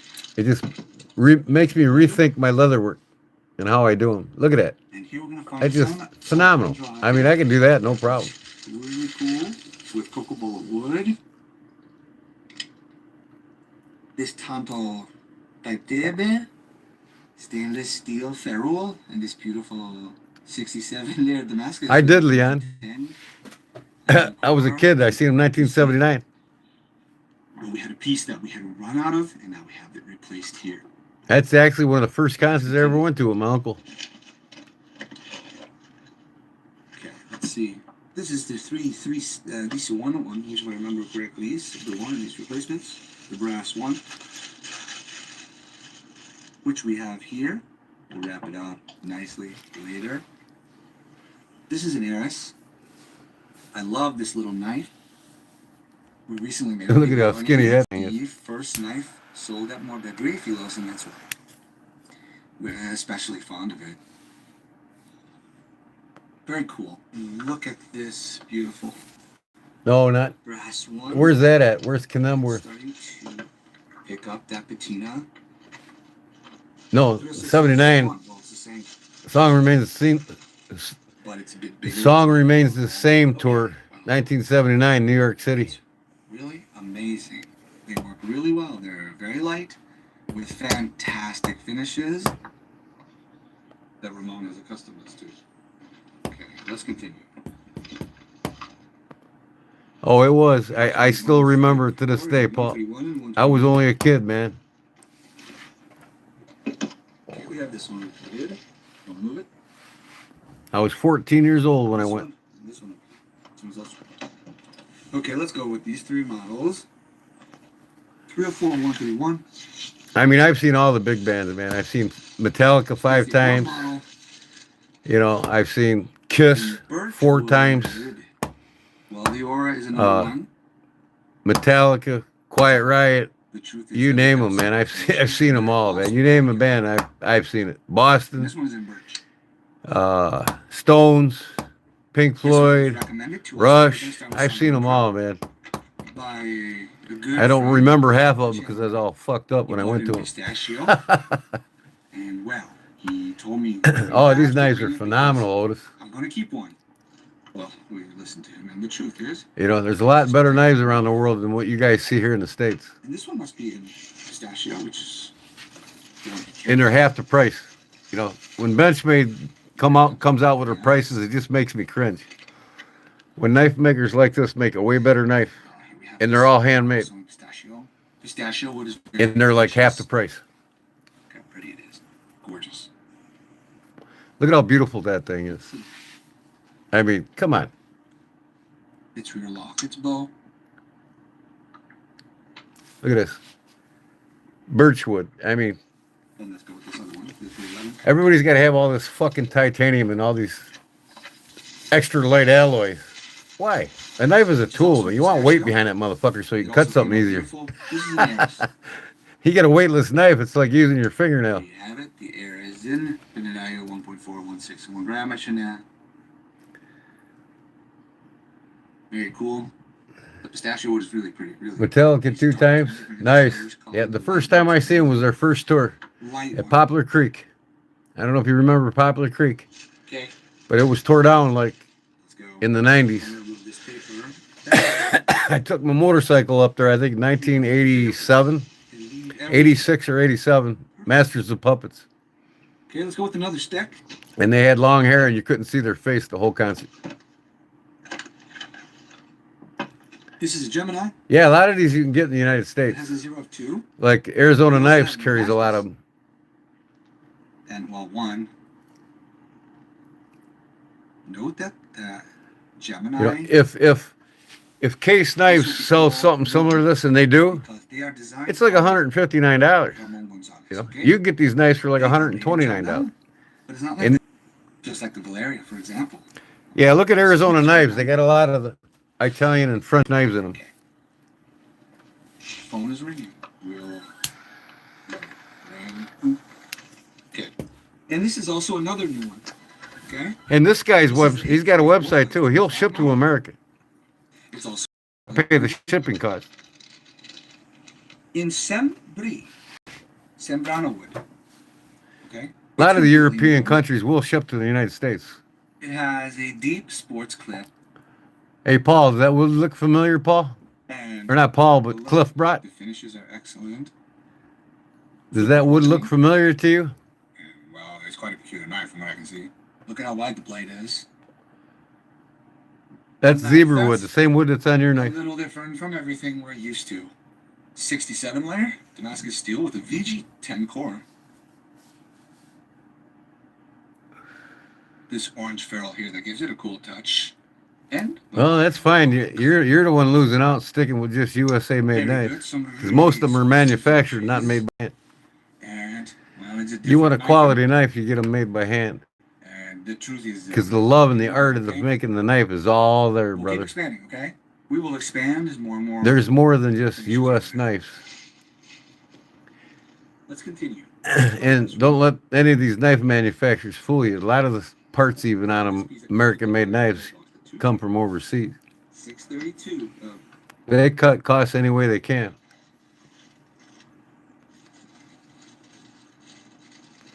It's a different area of collecting. I mean, if you love collecting USA knives, that's your desire. That's what you love to do. That's nothing wrong with that. Okay.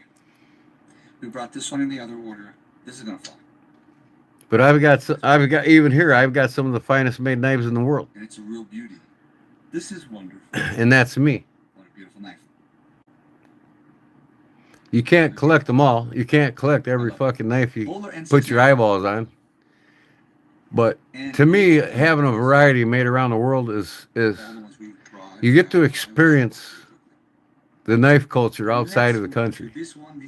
You know, and you got to understand, a lot of these knife makers in the United States, their roots are deeply rooted in the European style of making knives. You know, everything in America is a spin-off of what came before it. You know what I mean? A lot of these styles you see here from these foreign-made knives have all the DNA in what you're getting made here in America. It's like the Case brothers. They all, you know, the Case family, they worked in the European factories before they even got here. And then they started the companies here for like Case. You know, and like I said, a period of 200 to 300 years, all these knives, the DNA of these knives are in the American-made knives. Arizona Customs, yeah. But I'm telling you, man, buy one of these knives here. It's beautiful. And it'll open your mind with the feel of the knife, its performance, and just knowing that it's all handmade. It'll just open your mind to what's really out there, you know. And that's the way I look at it. That's just me. The way I look at American knives, they're just spin-offs of what was their ancestors before them. You know what I mean? And if you look at every knife, everything's just a variant of what was laid before it. Just made in a slightly different way and a different shape. And stock? It's made of buffalo. And look how wonderful it is. It's a real gem. A beauty.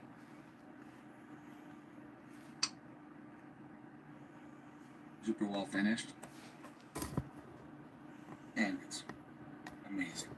On the blade itself, it tells us what the handles are made of.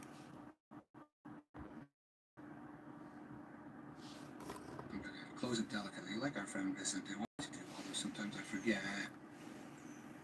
Okay. Well, that's it.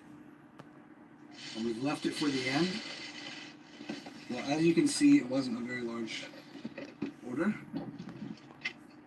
There are some that I'm not showing you, but they've already come out here because there are some that have more pieces because they're the same. Okay? And let's go with the knives. That we brought in 2 pieces. Comes wrapped in this paper. The first time I've seen it done, I haven't had alpha status yet. And well, this is of the 2 that I brought, the cheapest, which I'll tell you the model now, which I don't remember now, but we'll say Tech Zambrano and like Tech Gemini is the name of the company. Type knife, and it was recommended to me. You spent a lot of money in Arizona Customs. What's the one knife that you got different from Arizona Customs that you thought you'd never like until you got it? Design. What's that one knife that you got, Mouse? That is very nice in hand. A very, very well crafted, very polished card. Full 10 with thumb rest. Model is steel man of Spain. Sir Chacon. 2.5 pounds. Holy cow, Carlos. Where are you from, Carlos? Through holes for the lanyard. And here, this is for nuts. Look at, they got a wrench there. A nut drive or something. Very nice. Yes, well, I believe it offers very good value for money. Definitely worth considering. My first Cordura Arno Shades. Bernard Imaba. You didn't think you'd like it until you got it? Very well made. Well, let's move on to the next one. Where's that one from? I'll leave the steel box here too. Although the knife comes with the name Salamandra Mo. And this is the one. Look at that sheep, man. Isn't that cool? Look at how thick that thing is. Wow. That thing's like 3/4 of an inch thick. It's very nice. South Africa. The ram handles. Cool. This one's more expensive. They got some cool knives in Africa, I'm telling you. Disappear steel. I think this one has a Milwaukee ground, right? It doesn't say so, but I think it's a Mogan steel. Okay. And this one has a bowler or a bowler. 1995. It's the Nanook model. Mamba is how you pronounce it. I got you. Mamba. The lanyard. Cool. A discreet. What's the name of the knife again? Arno Bernard Mamba.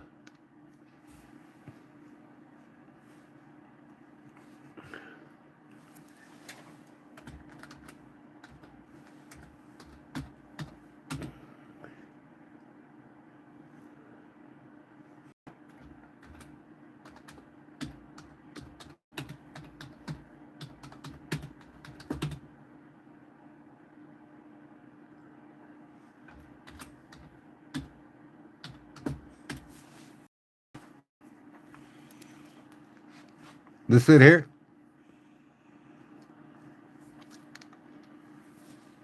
Arno Bernard Custom Knives.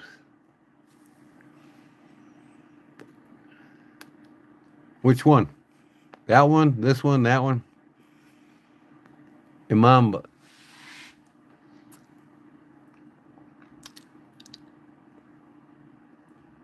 Folder, not fixed. Okay. So let's go here.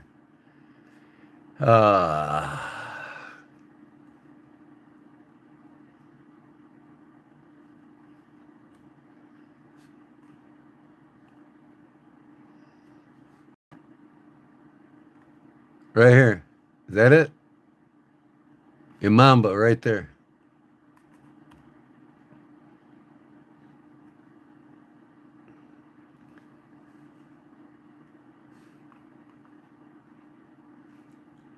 There it is.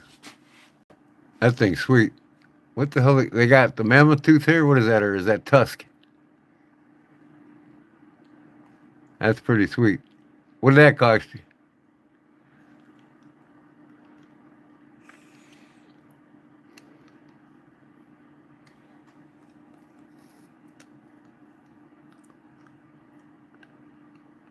$600-ish? Yeah, it looks like it would be about that much. What is that? Raindrop Damascus? That's pretty sweet.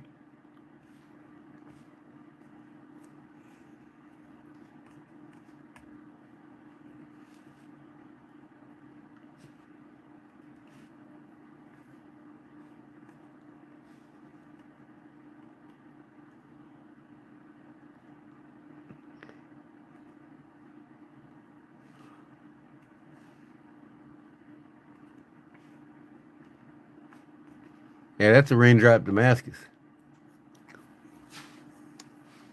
That's pretty sweet, man. And that's from South Africa, huh?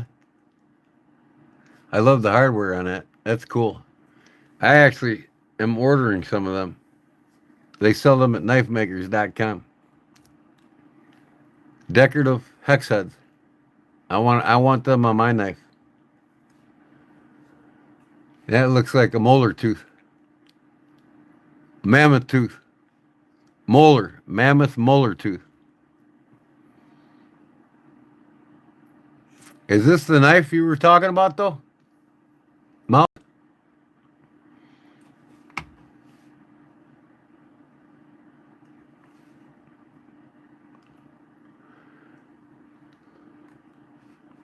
They got some pretty crazy ones here. Hope that page ain't available. Looks like they got a lot of molars and mammoth tooth.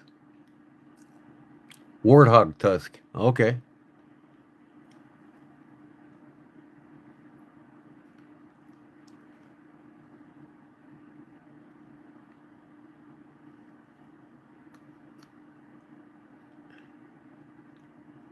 Pretty sweet.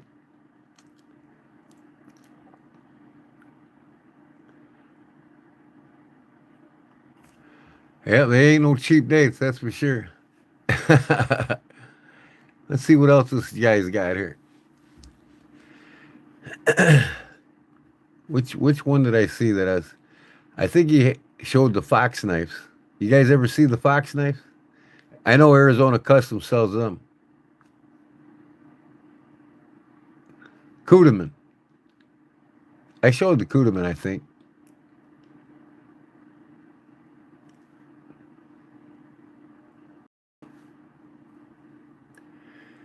I have a hog tusk somewhere. Don't know what to do with it though.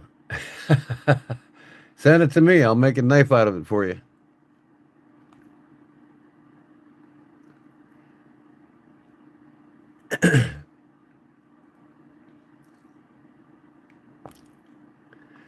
Sean, what Benchmade is this a clone of?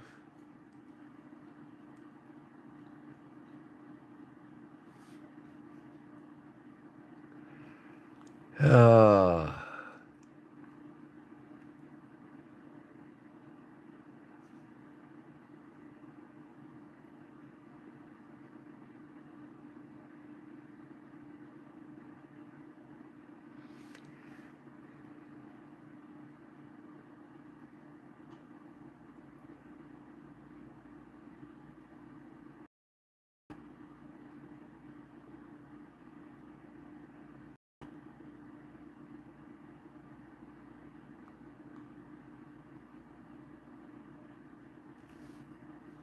Saddle Mountain Skinner.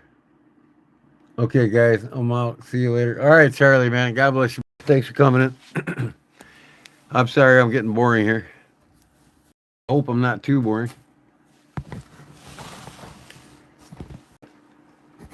But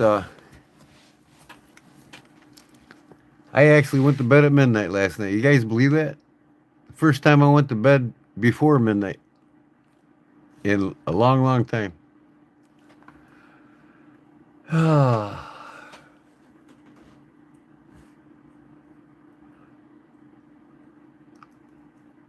I know what I can do.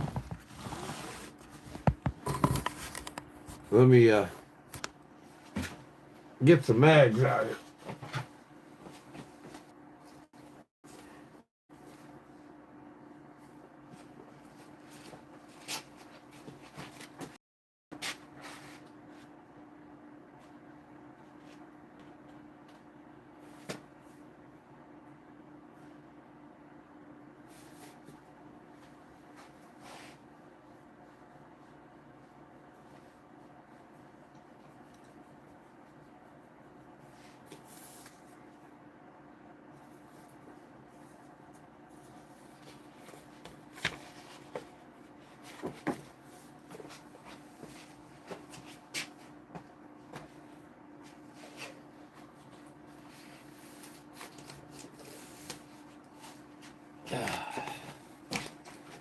All right, I got one of my folders here. I started collecting these books. I get it the last 2 years, I think. I've been slacking. Let me, I gotta turn this camera. See if I can get a little wider screen there. See how far I can go before it doesn't want to work. But I got, oh, what do I got here? Everyday Blacksmithing. That ain't the one I want to look at. All right, got 2024 knives, 44th edition Blade magazine. 24, 22, 23, and 2003.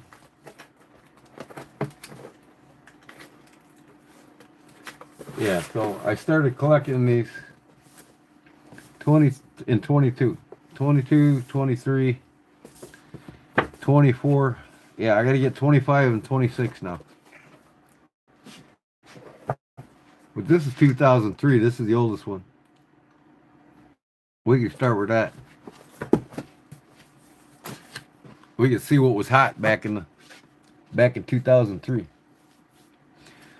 Hunting and field knives, complete catalog of sporting knives, military knives, make and move, updated web directory, steels, handles, and styles that cut. Comprehensive coverage of commercial sporting knives. Second edition.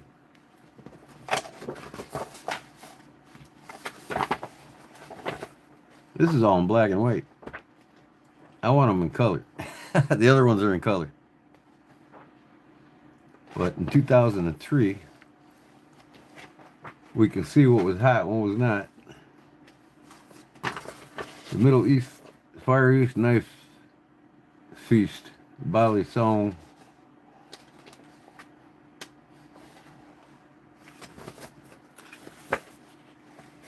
We got here.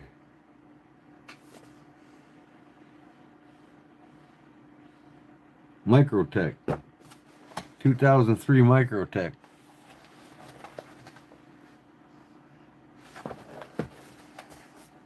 Oh, look at this. Hubertus automatic. It's got a can opener on it. And I got one of these knives, but I don't have the three, just the one blade. It's got a fucking bottle opener on it, too. New sporting fixed blades. Benchmade Knife Company.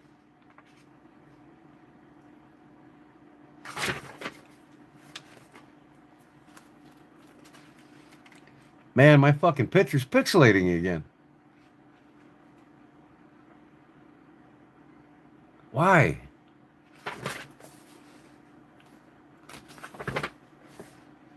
What do we got here? Cold steel. Here you go, Cliff. From 2002, our 4 trial guide folders designed specifically for those who work or play in the great outdoors, built around Cold Steel's exclusive carbon V blade steel. There are medium models, 56 MDC and 56 MSC, and large models, 56 LSD and 56 LSC versions of the knives that are added into either drop or clip points, blades. Medium folder features a 2.58-inch blade. Larger model has 3 1/4. And this is before the triad lock.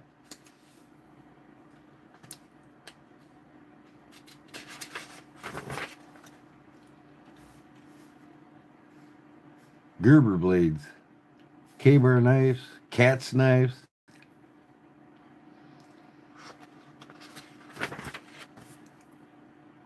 XM, cool.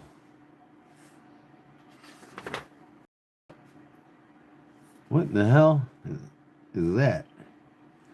Winger style blade, sensors and available handle models, timber, wetlands, and hardwoods camouflage. Okay, that's a timber knife. Cool. See, I'm pixelating, man. You guys can't really see what I'm showing here. What? I turn the page, it pixelates. Swords. All right, let's get this oldie out of here. All right, in the start of my collection, 2002 Blade magazine. Now, these are makers all around the country, United States. Let me see. Factory Trends section intro, knives, rescue, bushcraft, color, tactical, fixed blades, knife maker index. Trends section, straight razors, razor clip choppers, fine cuts, cloth building.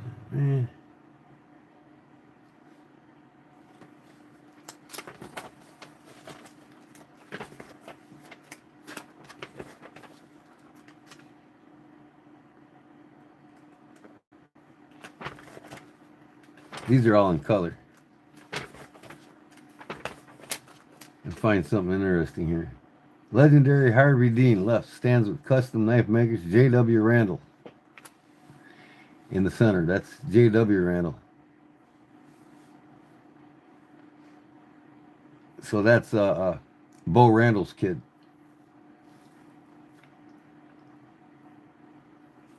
During the 19 ICCE.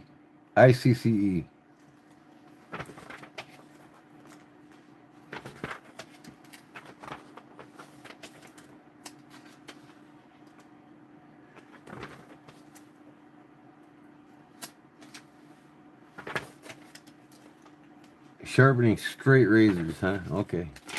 Don't want to see that. Here's a Spyderco.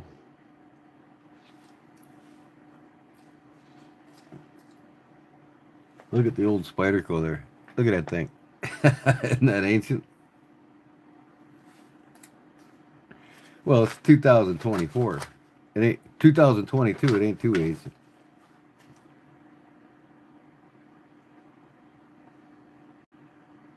Here's the knives from Spain. Pretty damn cool, man. Who is this now? Limited edition Hogue double action out of the automatic top. Limited edition Hogue in 2024 or 2022. Double action out the front automatic top mechanical masterpiece for its time. The old school Bonza trapdoor single action out of the front auto offered same mystique. The Bonza below it.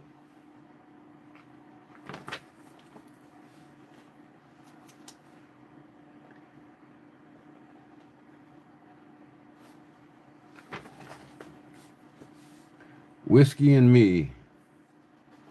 Story of a special dog immortalized.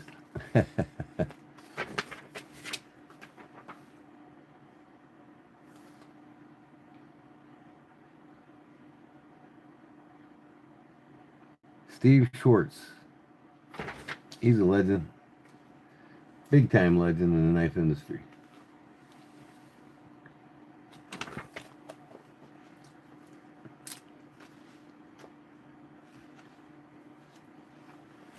A good way to start a weekend, right? Yeah. Hanging out with me, right? I got this one right here. CRKT, the Kiss. Who was talking about having a Kiss the other day? Somebody was talking about it. I got one.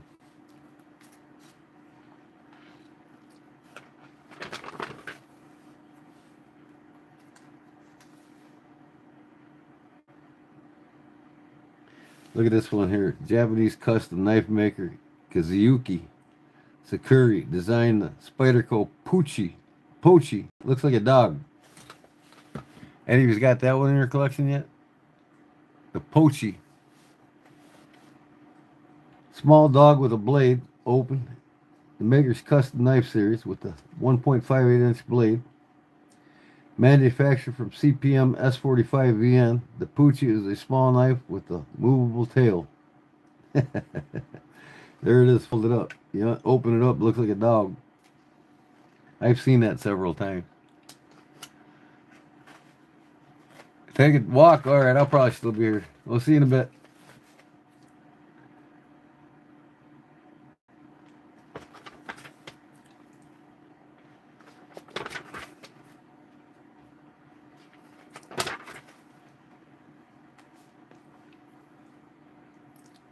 The Spyderco Factory second event is a blast if you all haven't been. I have to check it out one of these days.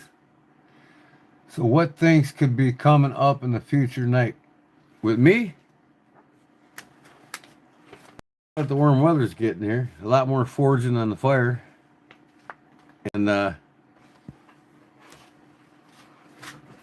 probably y'all get to watch me build my knife shop in the backyard. I'm gonna build a knife shop. I got a 10 by 20 slab in the back. I want to make it into a knife shop and get the heck out of this garage so I can turn this into my kitchen and dining room down here.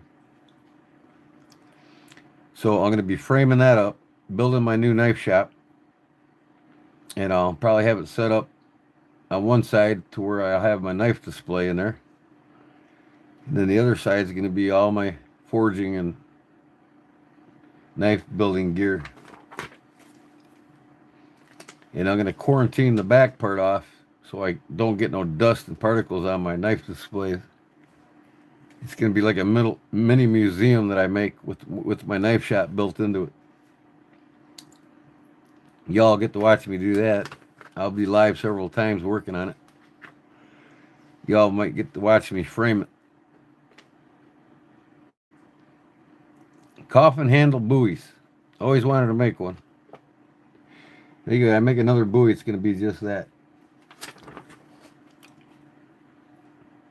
Look at the teardrop Damascus on this elephant tote. That's something else. One whaler's knife washes ashore, a raindrop Damascus blade steel, and a mammoth ivory handle scales. Isn't that badass or what?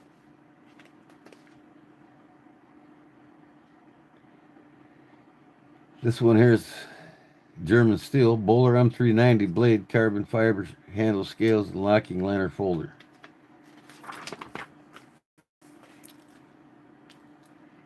I'm trying to stop in between my pages so the pixelation goes away. You guys can see some of these knives.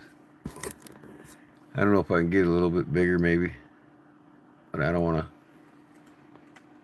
If you see something you like, let me know.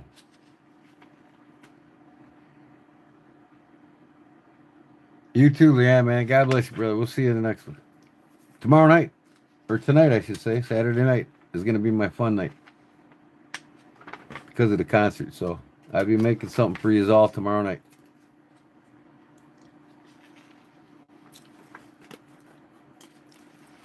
I might make something different tomorrow. I might make like a display case or a display stand for somebody's knife. How's that sound?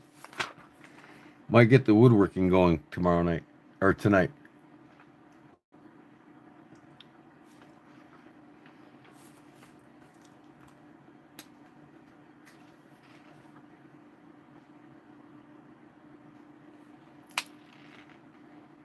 Coffin handle.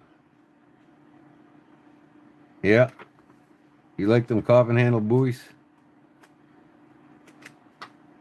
Where the heck you go? Look at this one here. I hope it stops pixelating so you can see it. Look at that thing. Isn't that fucking crazy or what? Oop. Sorry about that. Look at that flipper on that thing, man. Isn't that badass? That's a double finger flipper. Looks like it's got Jesus on the back of it. Mammoth ivory handle scales, a perfect counterpart to J.D. Smith's crushed WS pattern Damascus blade random pattern. Bolsters, forged shape, cross guards, 1.25 ounce sterling silver knife fob. Sterling silver knife fob. It's sculpted into the likeness of Bill McHenry. Okay, that's Bill McHenry's face. As a tribute to the knife maker and teacher. Pretty sweet.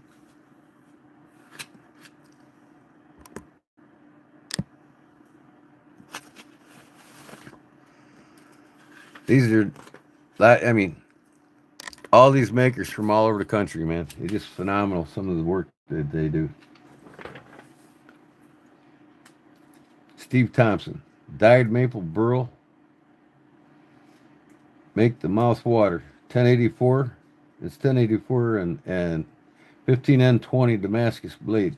Nickel silver guard and copper spacers. Wow. A tasty combo.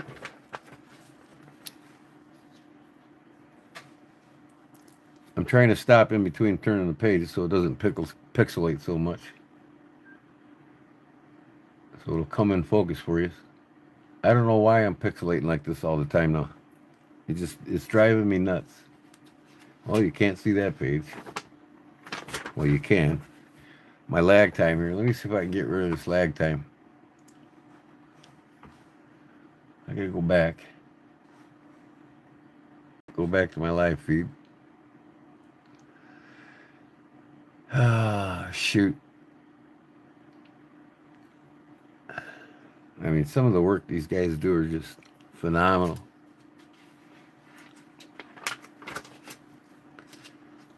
Let me get to the folders, man. A lot of these guys are just all fixie guys. I get to something interesting you guys will like, I'll stop. So you can see it away from pixelization.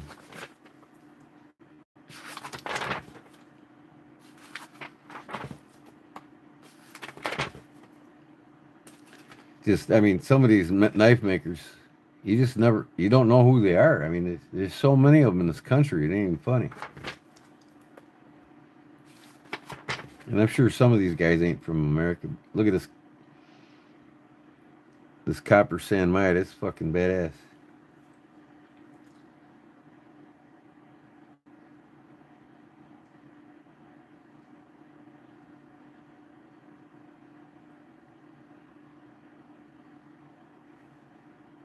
Copper runs through the knife in the kumai blade. It's called a kumai blade.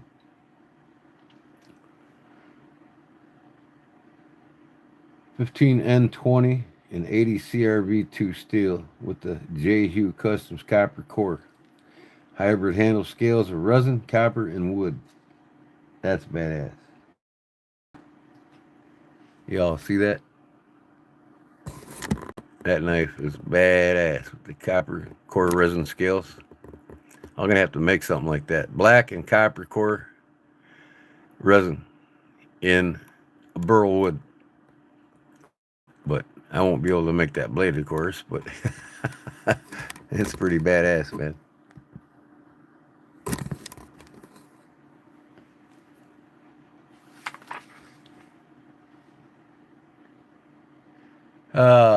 It's a gorgeous knife. You damn right.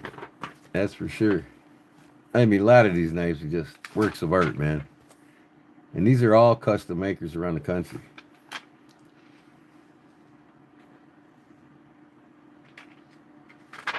Guys we've never heard of. This might be titanium here. Nitro V, Vegas forged stainless Damascus blades, titanium, zirconium, and AKS Damascus handles. That's what all you high-tech redneck guys like with these modern folders right there. Ain't them things pretty or what?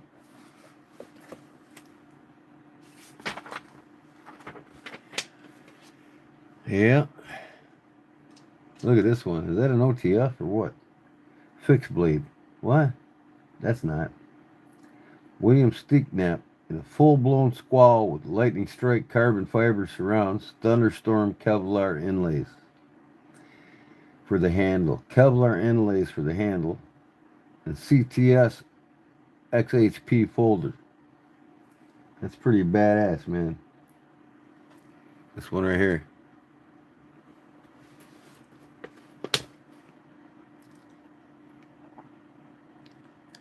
I'm trying to leave it still so it's not pixelated.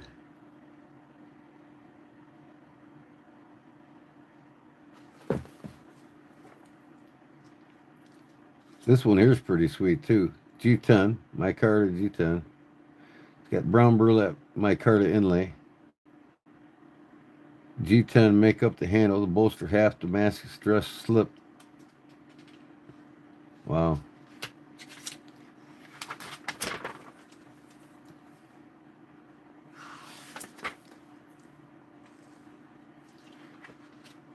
Karambits.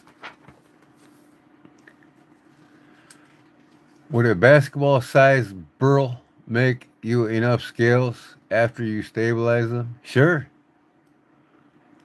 A basketball-sized? Shit. It'd make me probably about 40 knife handles. If it's the size of a basketball. But man, that'll cost you a fortune to send to me.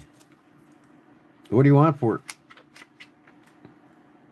If you got a picture of it, send it, man. I want to see what it looks like. I'm looking for some good burl. There's a couple of burl trees out here in the woods. I'm gonna follow them, man. I'm gonna follow them trees just to get the burl off of them.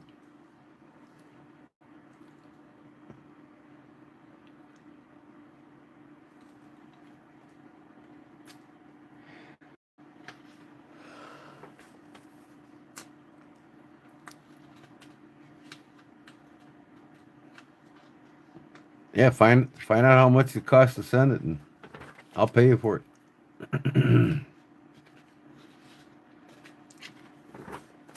I need antler too. Any of y'all got some antler you want to give up? I'll buy it off you. It's got to be big stuff like this though. I need some big chunks, like that.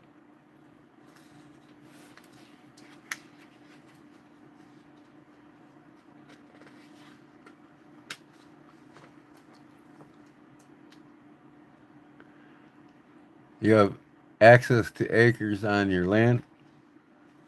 You got a lot of burl on your land.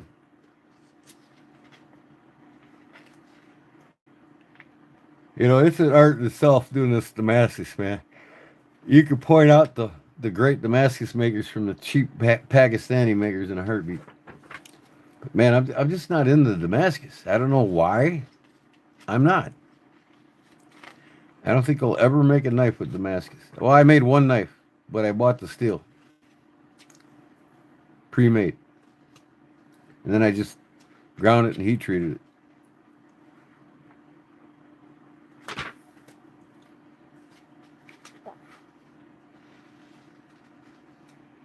That's awesome, Clip. Yeah, show me what you got, man. I'd be more than willing to pay you to ship it here, and strike a deal with you what you want for it. We'll figure something out. I got some knife making skills that you like.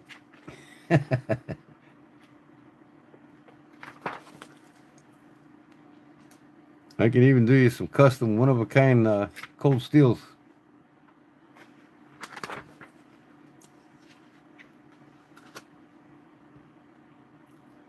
Man, that's some pretty wood there. Paul Long fashioned the sheath piece. Let me see. Carbon steel blade shows off a rolling Hammond temper line and sharpened clip, while the handle is carved and stabilized Hawaiian koa wood. You ever see Hawaiian koa wood? Isn't that sweet?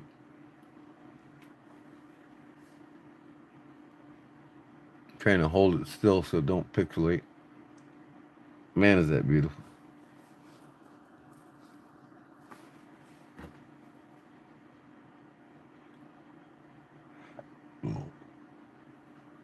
Hawaiian koa. This wood here is beautiful too. Look at that wood. That is Texas wind pattern Damascus blade, copper spacers, and curly Hawaiian koa. That's the same shit. I'm gonna have to look into that. Curly Hawaiian koa.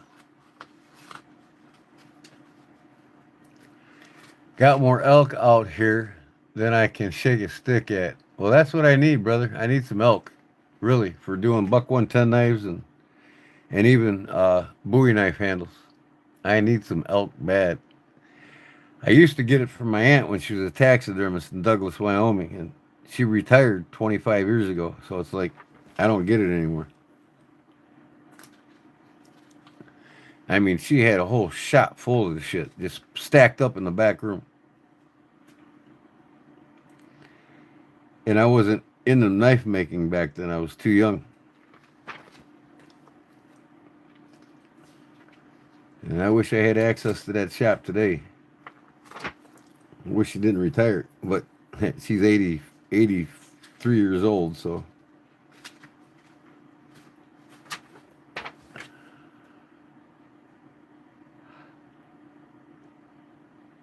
Yeah, give you a shot, Bob. That'd be awesome, man. I'll pay you for the shipping and whatever you want for it. Maybe work out a deal, make a knife for you, make a Bowie or something like that for it. I have no problem making you a Bowie knife for some elk antler. $375 knife.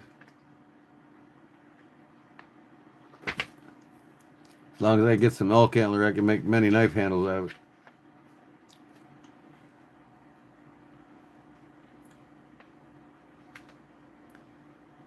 The longer and straighter the tines, the better. But if they're not that straight, no big deal because I boil them anyways and I straighten them out.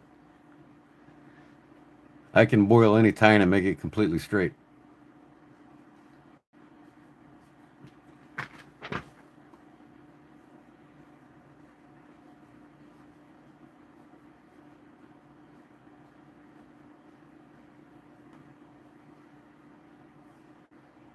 I want knives and steel. Need the belt slip for my multi-tool and flashlight. I'll get you one made, Clip.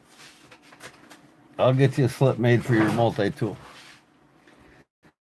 I'll start putting you a box together. All right? It'll be a great box. It'll be a surprise box. It'll come to your door. You're like, oh, yeah.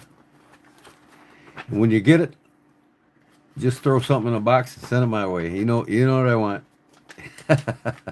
Even if it's just chunks this big. And it's better to send them in chunks because you don't have to send the whole thing. Just send them in chunks.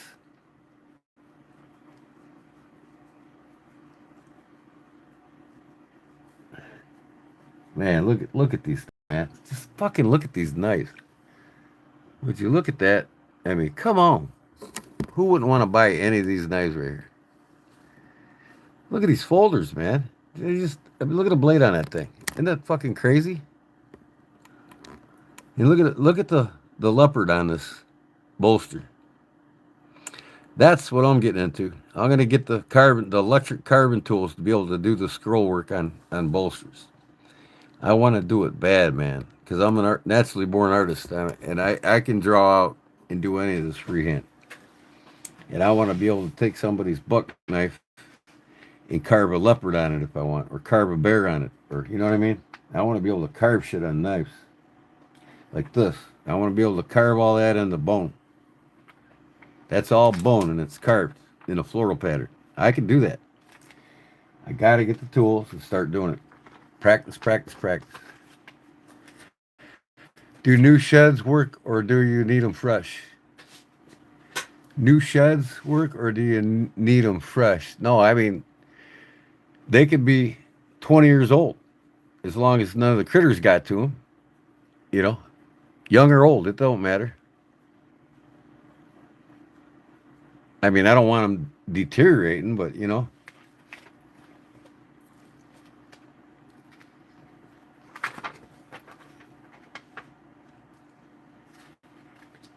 I mean, everything. Ram's horn, uh, sheep horn, reindeer. If you know anybody that's got reindeer, I'd love to get my hands on some reindeer. This is reindeer right here. That's your typical puko. Sammy style half horn hunter outfitted with the Media surface multi-bar composite Damascus blade and a Muzzer birch spacer. That's birch right there. And then reindeer antlers. See, I was right. Reindeer antlers, beautiful, man. It's so white, it kind of looks like it's bone. It's hard to tell sometimes. But man, it carves beautiful. You guys can't see it. That's the reindeer antler. It's like a white color, man, and it's awesome for carving on. And you put a little antique in it, and it really pops. But I want to make some puko knives with it.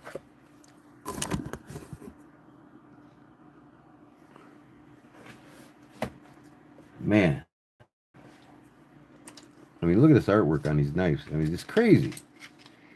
24 karat gold. I bet you that's a $20,000 knife right there, guys. Guaranteed $20,000 knife. Highlighted reel includes raised 24 karat gold, ruby, diamond, and sapphire inlays. Oh yeah, it's every bit of 24 grand. Bolino portrait engraving sculpting abalone inlays in the maker's own multi-bar composite Damascus blade with gold inlaid core. Wow, this is all a gold inlaid core. That's fucking crazy. You guys think you got some knives worth something? Most of you, all including me, can't afford that some bitch. You'd have to take out a loan to get it.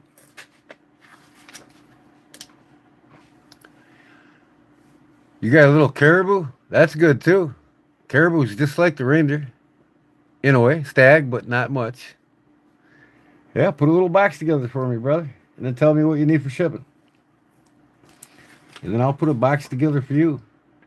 And you don't have to pay me for shipping.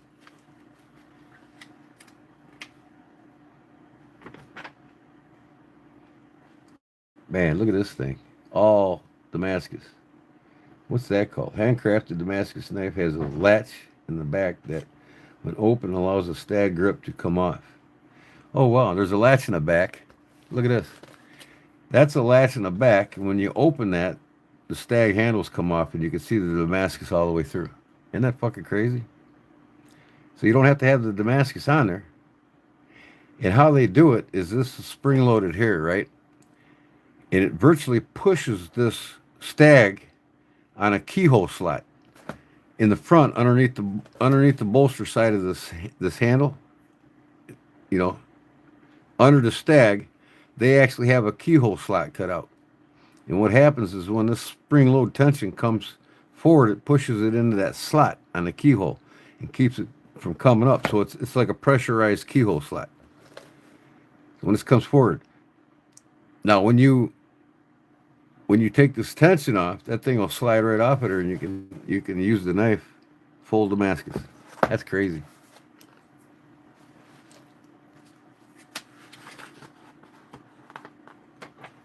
Yeah, there's all kinds of caribou in Alaska. But yeah, I mean, I do trades for people that want knives made. You know what I mean? So if you want a $275 or a $375 knife mate, just give me the same value in the antler, and we'll call her even. I'll even make you a chef knife.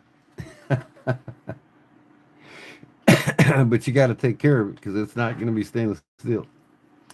I can buy a stainless steel blank and make the handle for you. All I got to do is put the handle on it and send it to you. But it's not a knife made by me other than the handle. That's your decision.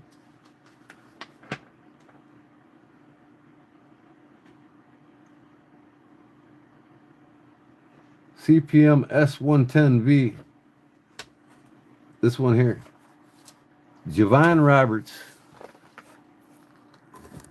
This thing is cool as shit. Right there. Look at that thing. CPM S110V Mariko Fighter features a brass bolster and spruced up, inlaid with rubberized carbon fiber handle.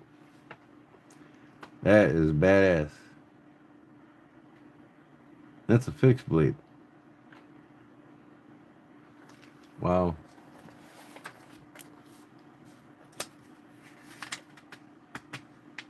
Caribou is wild, reindeer is domestic. Right, it's basically the same animal. To a sense.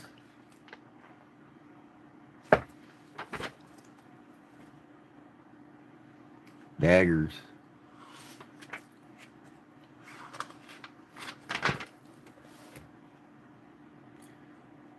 Oh, man. So many knives, so much money, right, guys?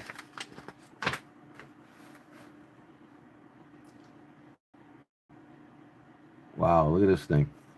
Look at this thing, Paul. Right up your alley. But no, it's not 67 Rockwell hard, so I guess who knows? I don't know what the Rockwell is on it. Look at that thing. That's the kind of knife style you're into. Daryl Caston, the California legal auto. It's an auto too. Has a deeply etched blade and handle in a skull and crossbones motif. It's all skull and crossbones. Ain't that thing badass or what? Look at that thing, man. It's deeply etched, so the whole fucking thing is etched. The handle, the whole handle and the whole blade, deeply etched. That's crazy. Look that guy up. See how much he wants for it. California legal. Daryl Caston. Look up Daryl Caston knives. I bet he's got some crazies. Daryl Caston knives. See my California legal, he says. So he's probably out of Cali. Anything under the hand is legal, so 3 inches or under. I think it's 3.5 in California, and it's 3 inches in Chicago. I can't go to Chicago with a buck 110 in my hand.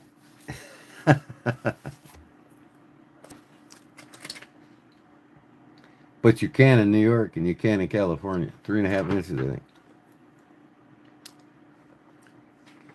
Yeah, that is cool, ain't it, Paul? I mean, just look at these things, man. Look at this thing here. That thing's bad to the bone, man. Hey, just look at the detail in these things, boy. Man, this is 2022. To the 2024 book next. We'll see what's a couple years old. I get something cool, I'll stop.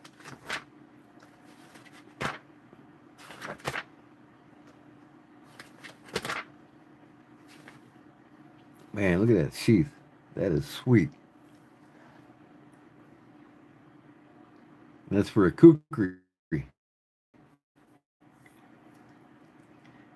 Ironwood handle, knife, combines influence of Japanese tanto, Nepalese kukri, and American bowie. Deserves a carve. So it's 3 knives in one type of a knife. Wow.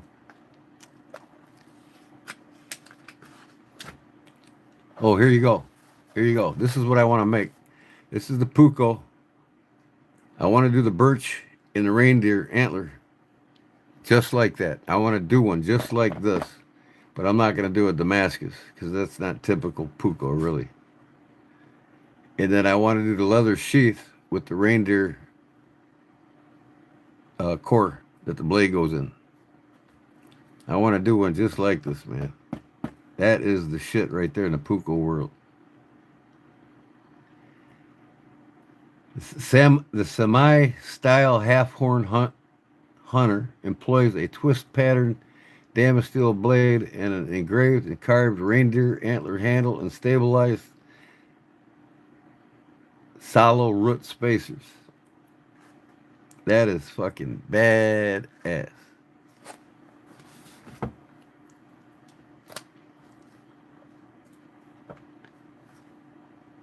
the hell is this thing?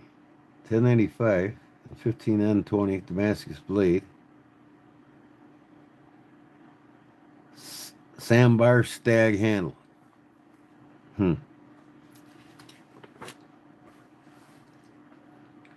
Bubba Crouch. Look at this folding knife, man. That thing is fucking crazy looking. I wouldn't know what you call that. Probably a Nuzmuk. A Nuzmuk pocket holder.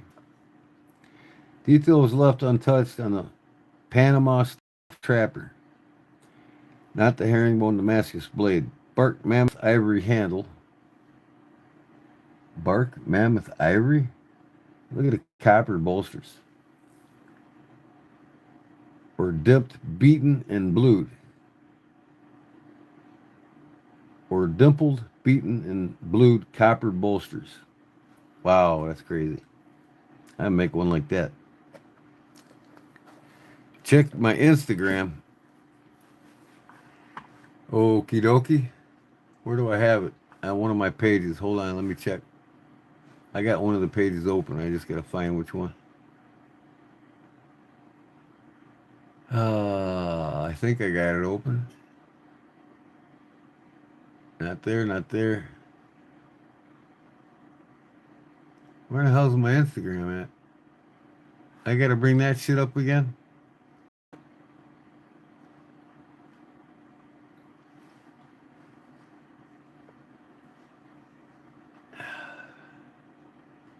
I don't think I got Instagram open. Hold on. Yeah, I do. All right, here we go. Cliff Brott. Boom. Oh, yeah. That's caribou there, ain't it? Man, I love to have my hands on that right now. Yeah. I can make a puko sheath right out of that big piece right there. Easily. Yep.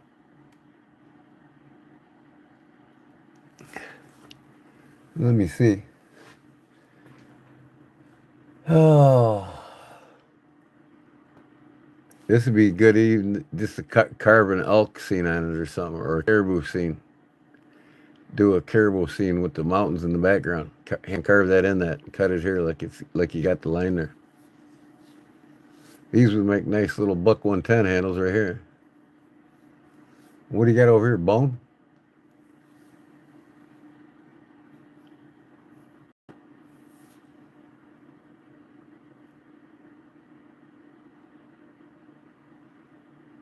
That's a pretty nice piece. That's for sure. I could do lots with that.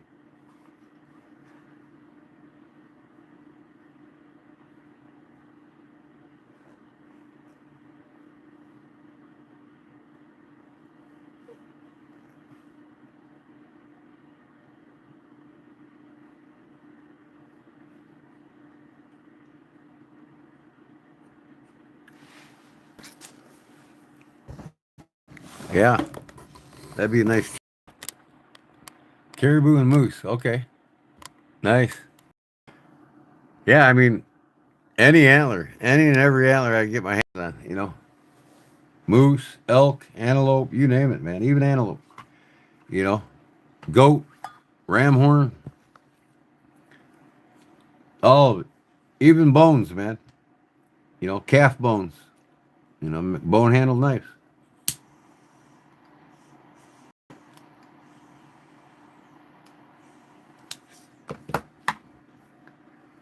What you want to trade? For that there,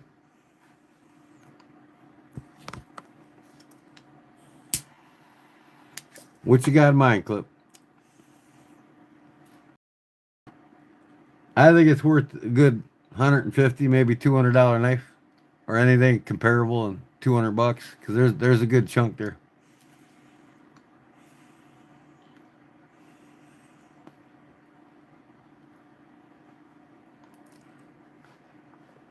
Caribou on the left and moose on the right. Okay, so them two small pieces on the left are caribou, and then the moose are the bigger pieces.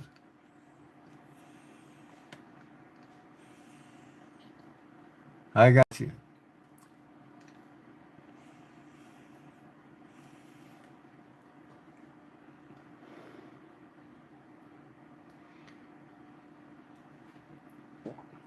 I'd say send it, and I'll make you a bushcraft knife. But let me get the steel and start making the knife before you send it. I don't want you to wait a month before I get my obligation towards doing it. Let me finish up what I'm doing now. I'll order the steel and start the knife, and you'll see it on one of my lives that I'm actually starting it. I'll make you an outdoor survival knife, a bushcraft knife with a ferro rod in the sheath for all that. Just like the one I made. You see my bushcraft knife, right? Or do you want to see it again?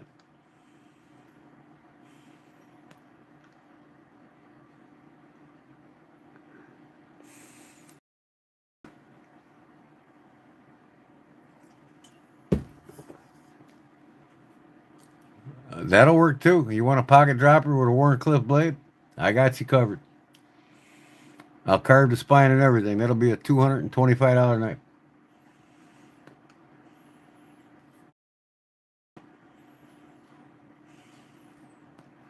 And it'll be the same, interchangeable. I can make you some.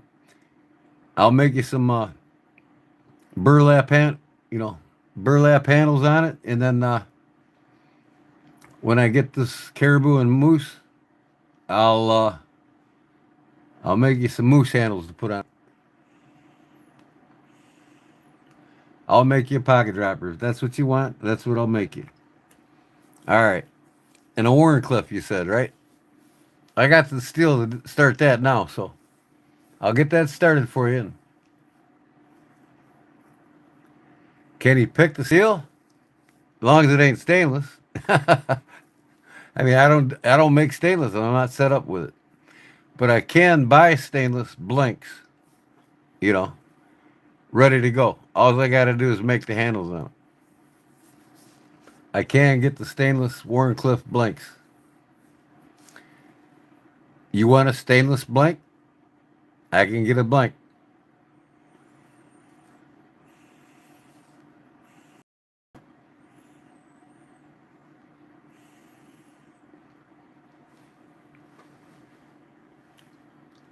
pocket dropper and a sheep's foot for elk racks? Yeah, I can do you one.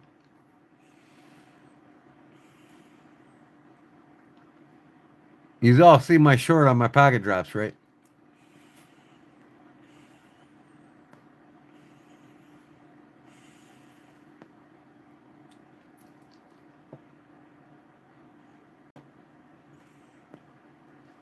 And that'll be a first, the Warren Cliff pocket drop.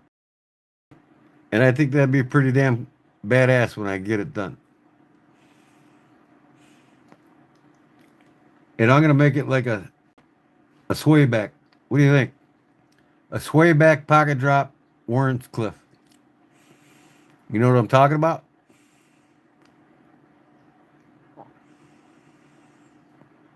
Just like the sway back Jack, right? Jack Wolf knives.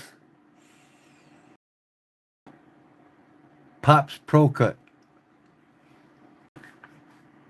Let me look at Pop's Pro Cut.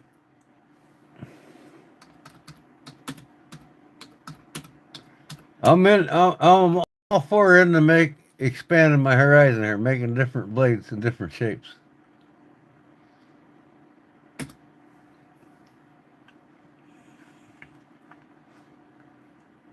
Pop's Pro Cut. Is that what you're talking about? Is that what you want, Paul? That's what you like?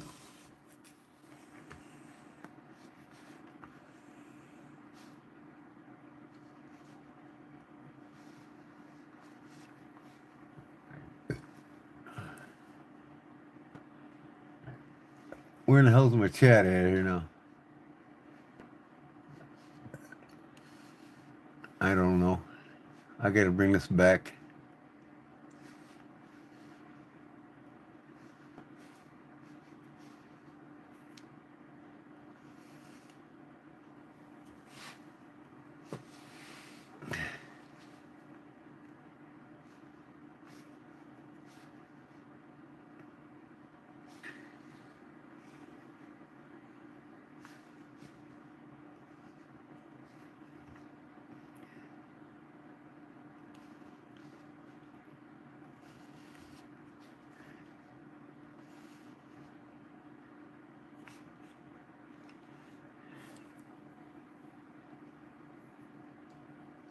I need a small wheel attachment for my 2x72.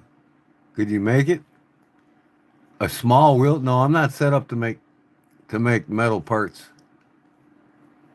or even aluminum. I don't have a milling machine.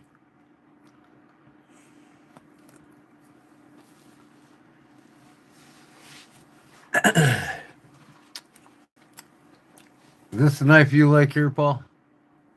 Pop's Knife Supply. Where in the hell is that? Pop's Pro Cut is the latest, greatest carbon steel. Pop's Pro Cut. Let me see here.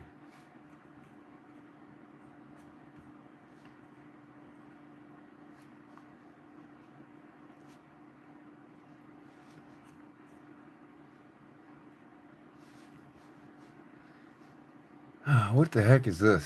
Oh, okay.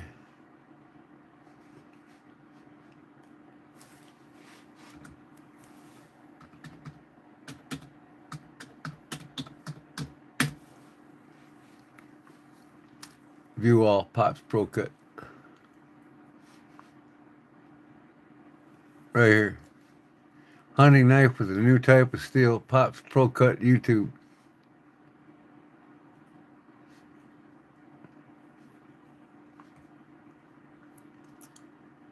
That's pretty cool. I mean, I'm not really big on a straight, thin handle like that, but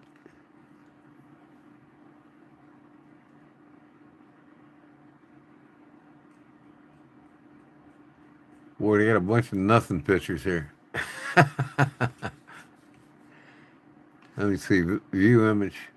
View page. Oh, this is the YouTube channel. Hunting knife. So this is one of my templates for some of my knives I use, like when I go to shows and things like that. I actually have a Cracking custom order blades for forwards. this knife right now. So we're going to be making this knife today, but it's going to be pretty awesome because we're going to be using a new steel that came out recently. Oh, the steel. Called Pops Pro Cut. Okay. You're talking about the steel itself. I got you. This is the makeup on it. You can go to their website and check it out a lot more. The cool factor about this is that it was made with Dr. Laren Thomas. Now, that being said, I am not sponsored. Okay. This is not a sponsored video. Yeah, that's a Laren Thomas's new steel that's better, supposed to be better than the Magna Cut. And so what is Pops making it for Laren Thomas? And that's a powder metal steel too, right? Of course. Carbon steel or powder steel? Did Laren Thomas come out with a high carbon steel? Because I'm not up on it right now. I bought this steel because I was excited about it, and I am going to make a video of it. Now, one of the things I want to do with this steel is they gave me a heat treat and hardening recommendation that they've used. I want to see, because in this it says it's a low alloy tool steel, carbon steel. It gives the elements. It says it has a good balance of toughness, wear resistance, and then it's easy to forge, grind and finish and polish. Yeah, I got to learn how it's heat treated first. It might also be the easiest steel to heat treat. So you see that? It might also be the easiest steel to heat treat. And you can quench in most oils. So what I'm going to be doing is going about it the way I normally would. I'm going to heat like this 1095 up. basically. I'm going to harden it at their recommended range right here, which is 1450 to 1600, which actually is quite a big range. So that's what I'm basically where you using canola oil. I use parts 50-50. So we're just not going to be following the heat treat.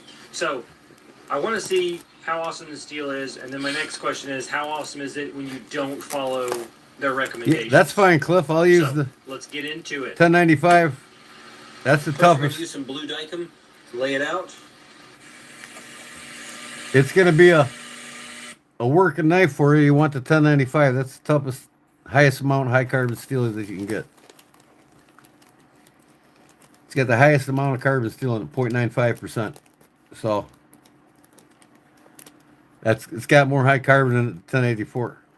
So for the bushcraft knives, I like to make them out of the 1095, and that's what K-Bar and all them other companies use, because it's really tough for outdoor use.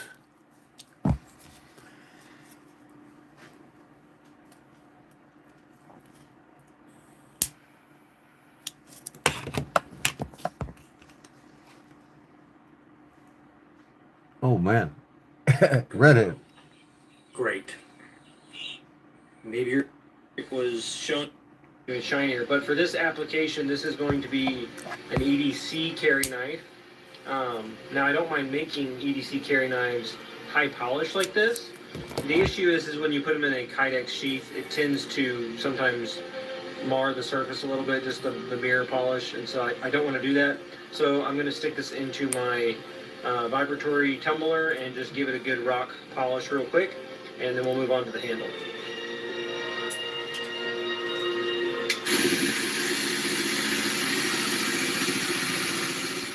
So there you have it, the finish. It's really cool looking, actually. Yeah, it does look cool. Just kind of gave it it's polished, but just gave it kind of a marbly glare with it too. I love it. It's cool. Okay, so moving on to the handle. We've got our piece of wood cut out. This is some Dymolux. It's layered wood. I believe this color is called coffee. It might just be called redwood. I'm not exactly sure. This is from Maker Material Supply. It's good stuff.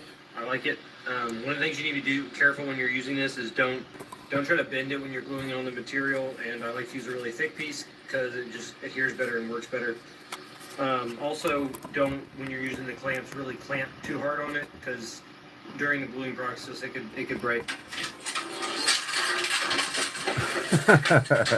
So I've had a couple pieces of this kind of go bad. It's not the manufacturer's issue.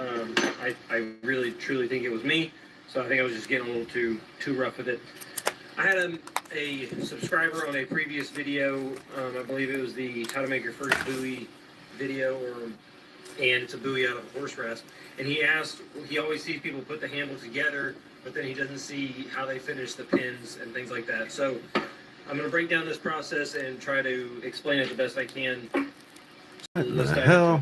So first things first, you need to lay out your knife onto the material and then cut out the handle material. Fuck. Let's start with that.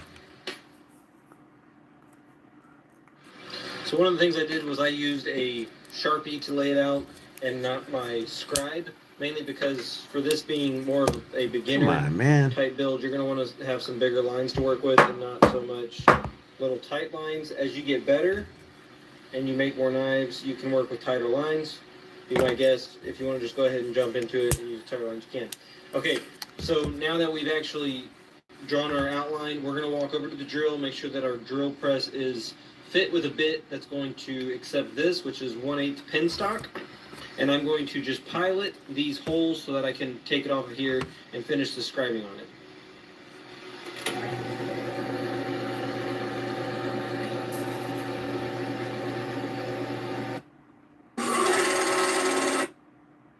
Another finish, but I prefer to use the bandsaw. And sharpened. This knife turned out really beautiful. I really like how the stonewashing did on the mirror polish. I'm gonna call it like a, I don't know, glass stone finish. I don't know, something. The handle's at Dymalux. It really, really pops. Looks really beautiful. We've got double jimping on it, front and back. Looks really cool. This is really, really sharp. Not just in looks, but in actual sharpness. This is the Pops Pro Cut that they just came out with. Again, at the beginning of the video, we didn't follow the heat treat. We just kind of did a heat treat that we went with because their paperwork said, and again, I will read it again. It says... Hold on. I'll be right back. It might also be the easiest steel to heat treat. Anyways. So, all right.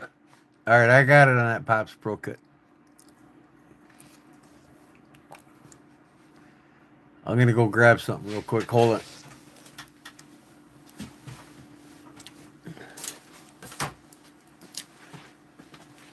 Kitty.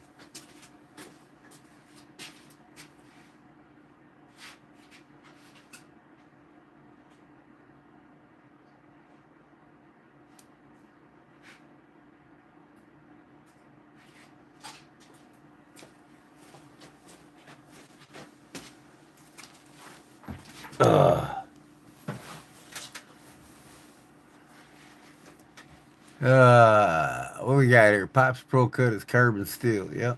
All right.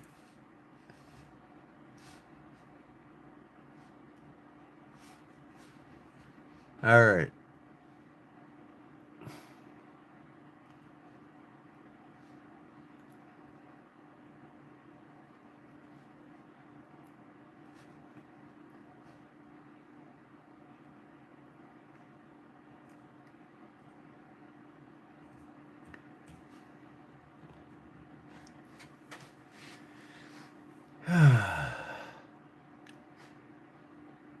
This fucking guy kills me. This guy's like a half-wit. And with you, I found so many things. The guy's only got like 10 subscribers. He's been doing it for a couple years. Oh, that's fucking hilarious.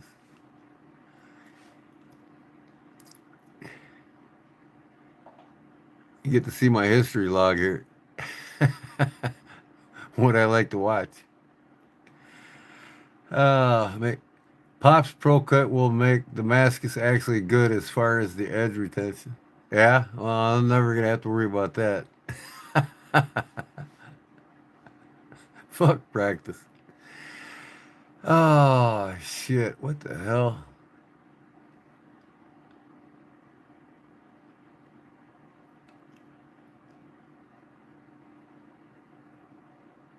Yeah. See what's going on in the YouTube world.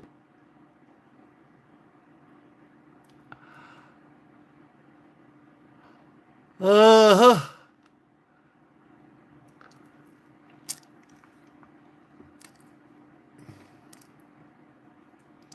Custom 8-string headless.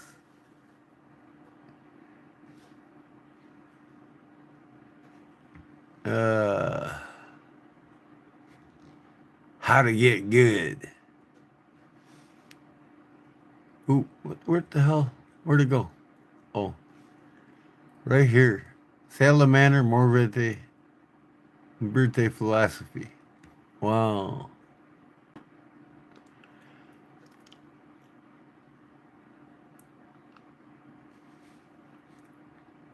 Friday storytelling with Georgia Adventures. All right, I gotta clean my damn pipe out and get this damn rod in here. I hate it when my fucking pipe jams up. Man, I gotta get the proper cleaning tools for this damn thing.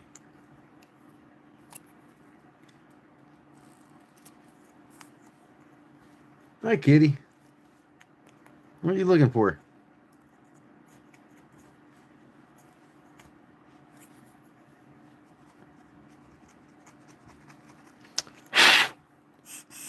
All right, I got it. Finally. I'm gonna go back to my magazine here in a second, guys. I had to unclog my pipe.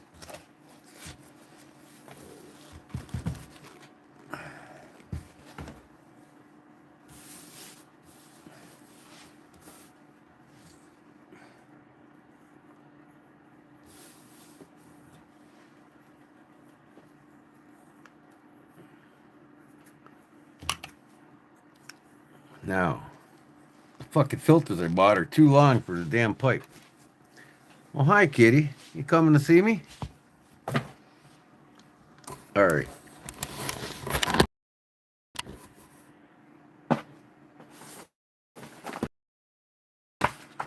Where were they? Right there. I like looking at these knives. Hey, baby. Look who came to join me. This is my baby boy here. Ain't ya? He loves laying on my lap.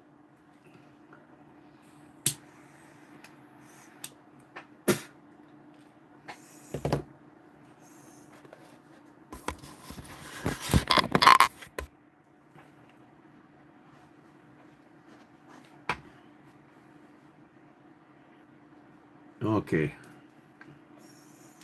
That's a badass knife there. I'm gonna get on that Warren clip, man. I'm gonna make that pocket drop for you.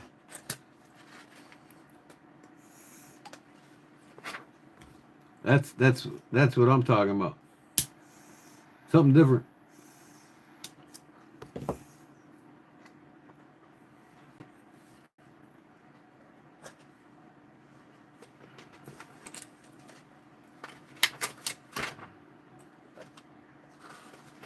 Well, this is about the end of this one. I'm gonna get the 2024 out.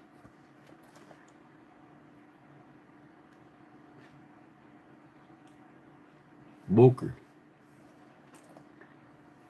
What are you doing? Don't claw me. Hogue Knives, first response trauma tool. Right there.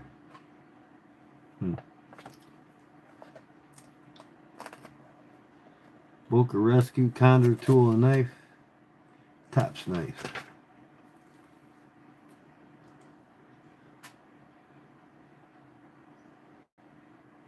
I'm sure all you guys might have one of these.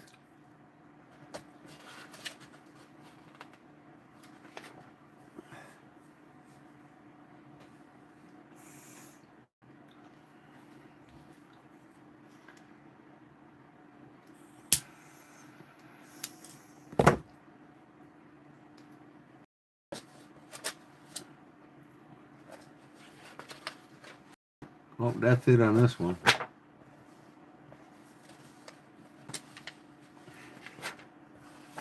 Nothing left in this one. What we got here?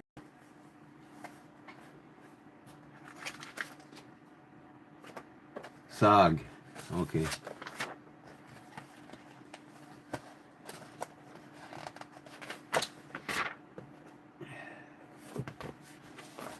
All right. One more magazine. What the hell? 2024. Factory knives for hunting, camping, and EDC.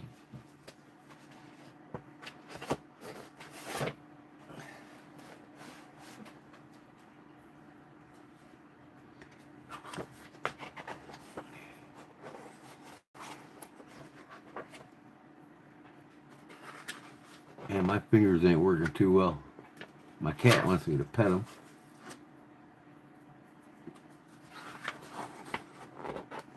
What the hell's that? Huh.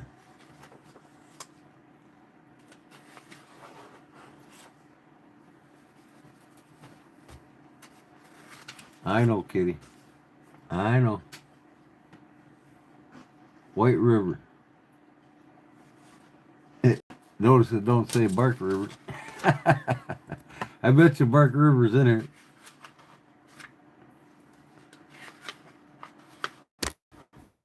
Where you going, cat? Huh? What do you think you're doing? Rescue knives. Huh? Lay down. Spider Cold. Hogue. Benchmade.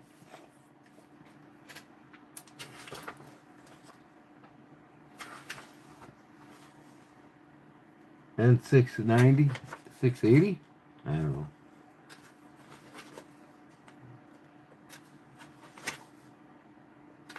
That's it on them. Trying to find something interesting here. Randall knives, there you go. Them are even a little out of my price range. I'd rather make a copy than buy one. These are all Randalls here. Buffalo with crocodile leather sheath. Wow.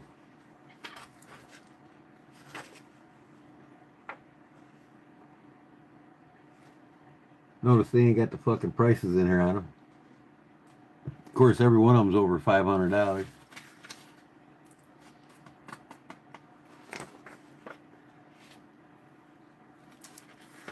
Japanese swords.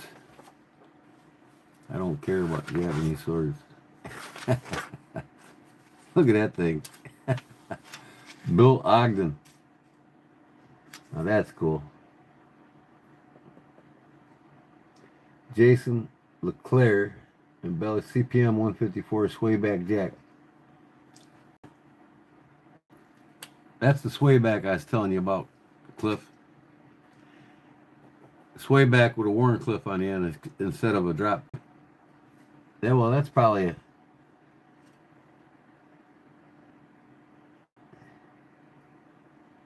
CPM 154 swayback jack, 6,450-year-old bog oak handle scales, bolster and shield. That's kind of like a Warncliffe.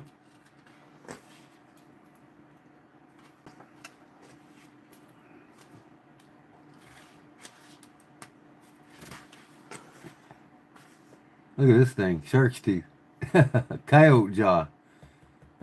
That whole handle's a coyote jaw. You see that thing? It's a fucking jaw of a coyote with the teeth on it. I don't think that'd be too comfortable.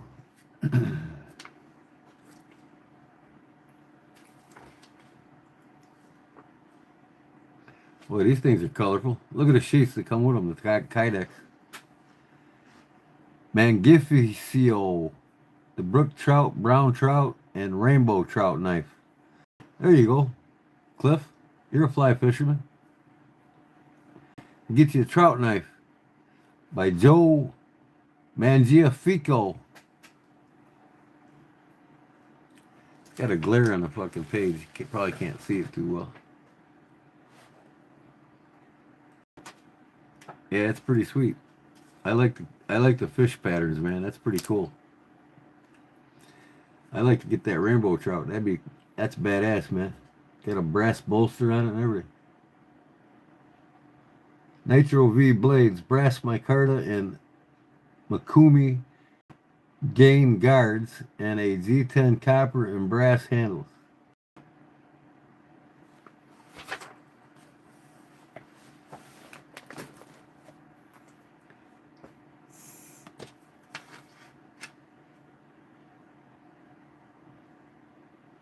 That's sheep horn.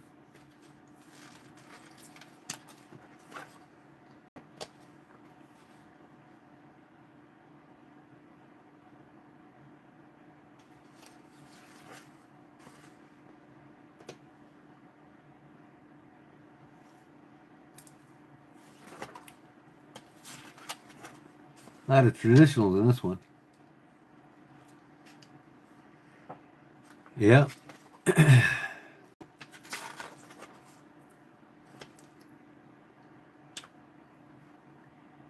Higanaki. Remember, makers rendition of Higanaki, Japanese solid frame handled knife. Chrome alloy steel handle.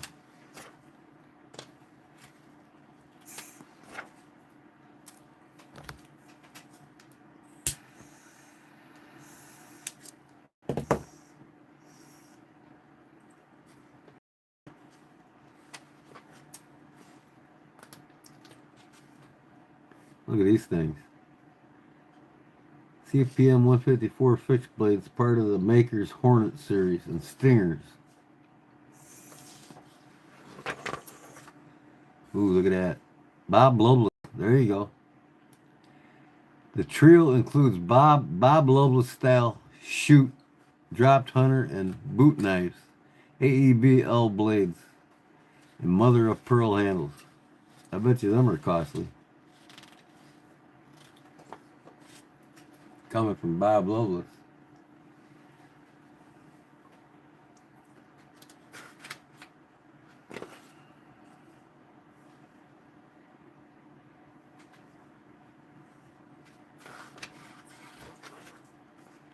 You get some crazy looking ones now. MK1 style here. That's fucking badass.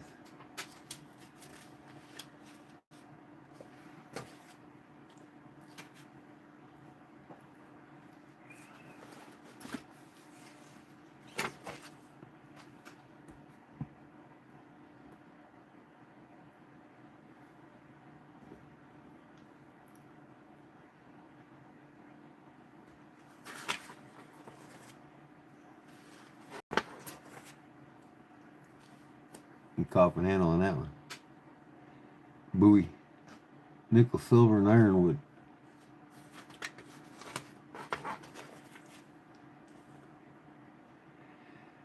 Oh, shit. What am I going to put on the handle for my new buoy? I haven't decided yet.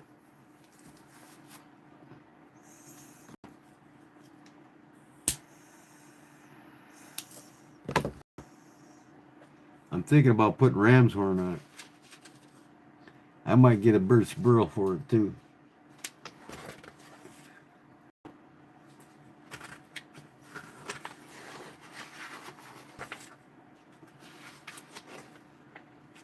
Look at that razor knife.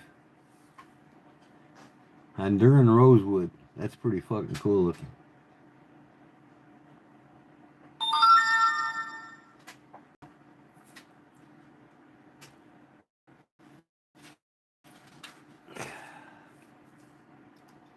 David Tucker. Classic style folding knives.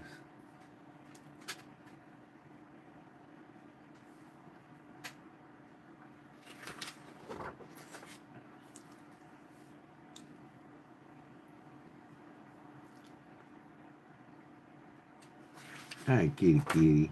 How my baby, huh?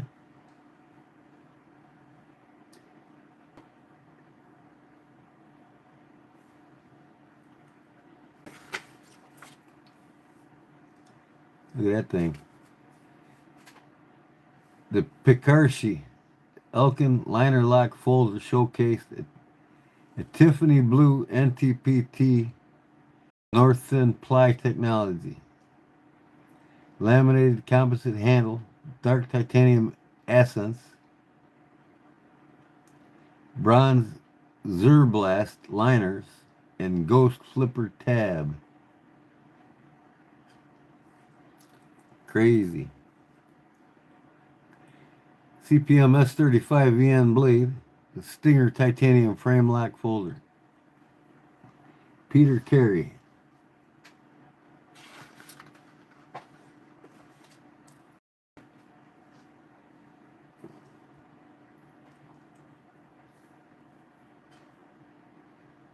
A lot of knives are made from CPM 154, man.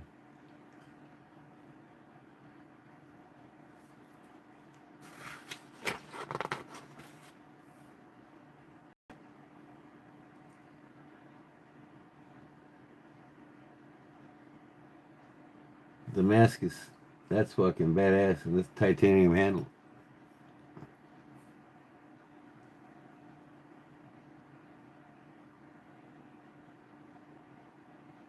Titanium frame hardware and blued meteorite backspacer and pivot inlays.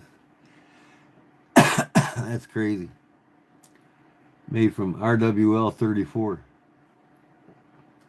Oh.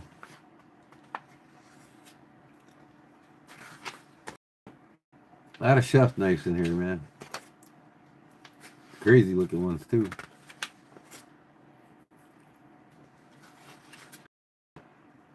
Oh, look at that one. Look at zebra. That's funny.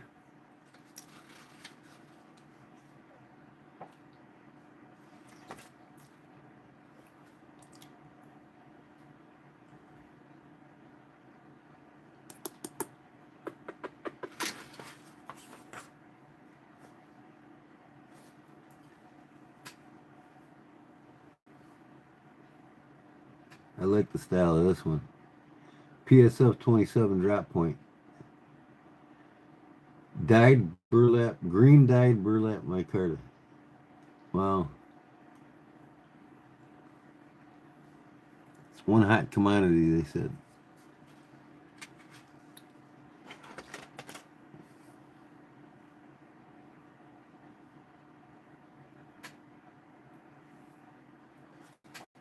Uh-huh.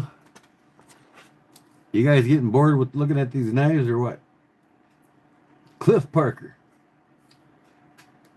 Antique rag micarta is brought back to life with the handle of W2 slip joint folder with the Art Deco Damascus bolsters. This one's crazy up here, man. Charlie frame lock folder attends a family reunion and a compound chisel ground ladder pattern Damascus blade and an antique Westinghouse ivory micarta handle and a Carbo T underlay. Wow. Whatever that means.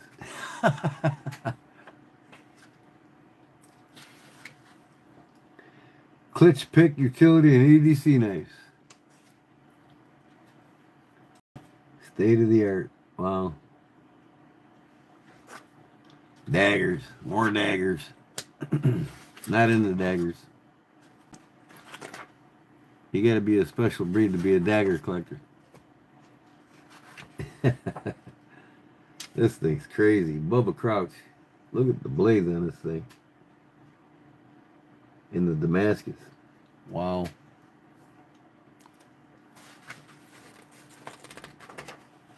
Look at this thing.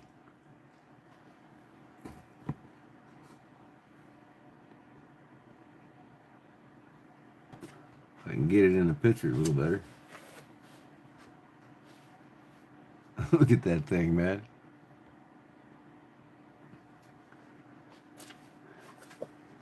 Corrado Moro. The gears of the knife keep on turning.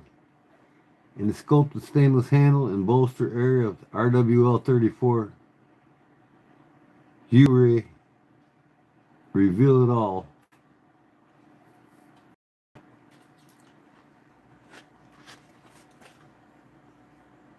Wow.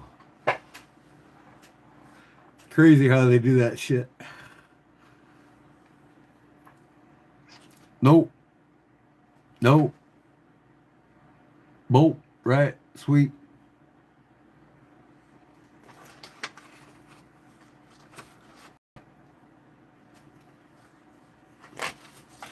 Look at that thing. This David Tucker makes some crazy ass knives. Explosion theme carries on from the mosaic Damascus blade into the mother of pearl inlay in the heat anodized zirconium handle frame. Wow.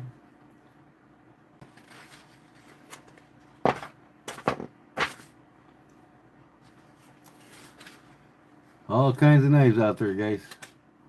All kinds of them. Look at that thing. 3D printed mosaic Damascus. That's crazy.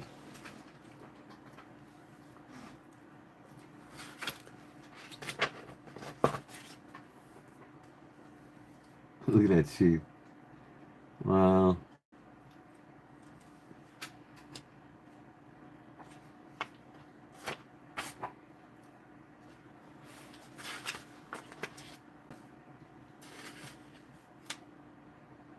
Huh. California Skinner. With a hunting scene on it. Wow, man, on the blade.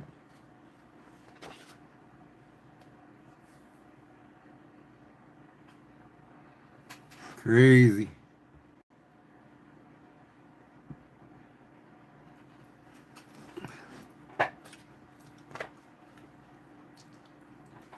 There's one hell of a Texas toothpick there, huh? Damas steel toothpick model is the better the Jody Muller gold inlay and engraving. Wow. That's probably a $5,000 knife. A lot of these in the thousands. Most of them. I guarantee it. Especially that one. Crazy. What kind of handles are on that thing? Cottonwood handle from Rob Harrison. Rob's Wildwood, it's called. Wow. What kind of material is that? Full dress flipper. Enlist a Chad Nichols Armor Core San Mai blade. I guess my cat wants to show his present. What are you doing? Look at that thing, man. Makuti handle scales and zirconium pocket clip. Look at this thing, man.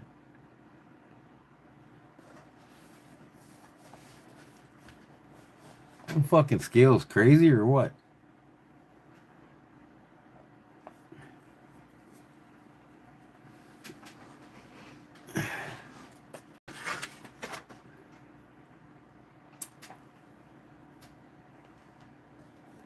What are you doing now? Huh? What the hell are you doing, cat? Just lay down. I'll pet you.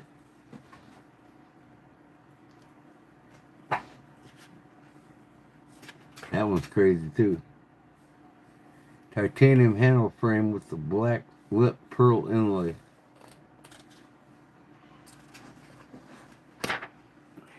Look at them scales. Kind of like the dragon scales.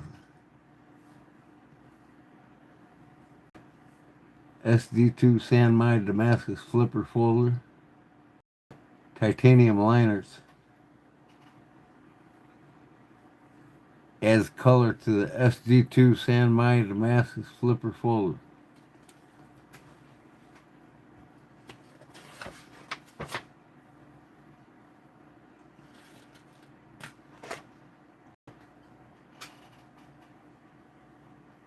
Man. Gold, black, lip, and pearl.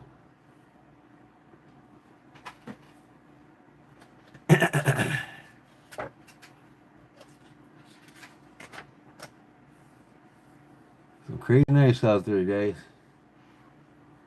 These guys come up with some shit now. Look at this thing.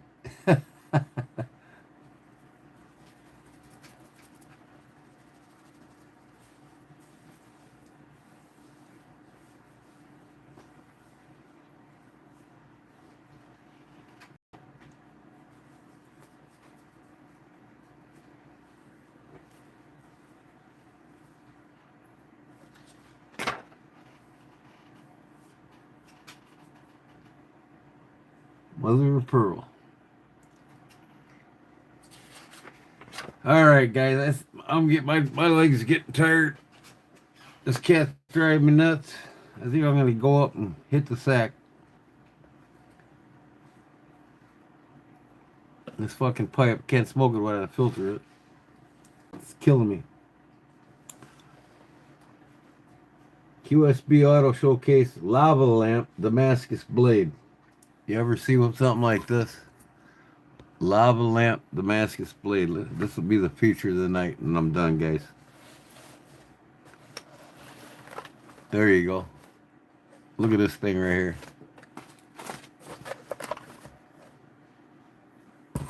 Who would want to have that thing, right? Either of them. The QSB Auto showcases a lava lamp Damascus blade, blackout superconductor bolsters in a Martanium TI Damascus handle and clip.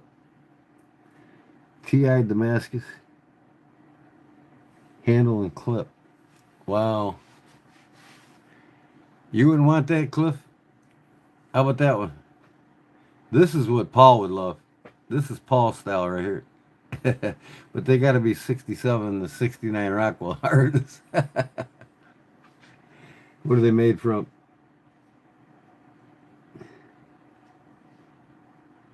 Oh, well, Damascus, of course. Can't get that hard.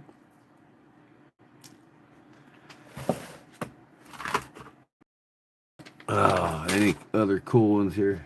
Wow, look at them. These two here. Brilliant Folder Sports Bag, Damast and Mike Norris Damascus blades, Damascus bolsters and frames, Damascus Meteorite and Mother of Pearl handles. All right, Cliff. Yep, I'm going to see you guys later. I'm getting tired, I really am. And my cat's driving me nuts. It keeps crawling around on me crazy. Ooh. Want to say bye, kitty? Huh? Say bye. Wants his petting. I'm giving him some petting. Give you a wedgie. A noogie, or whatever they call it. You like that? Yeah, I'm sorry, baby. I'm being a little rough with you, huh? Huh? What? He says, pet me, Daddy. Pet me. Come on, keep petting me. So, all right, man. We'll talk to you later, Cliff. And Paul, if you're still alive. All right, guys. Thanks, man. God bless. We'll see you then in the next one. Thank you. Peace.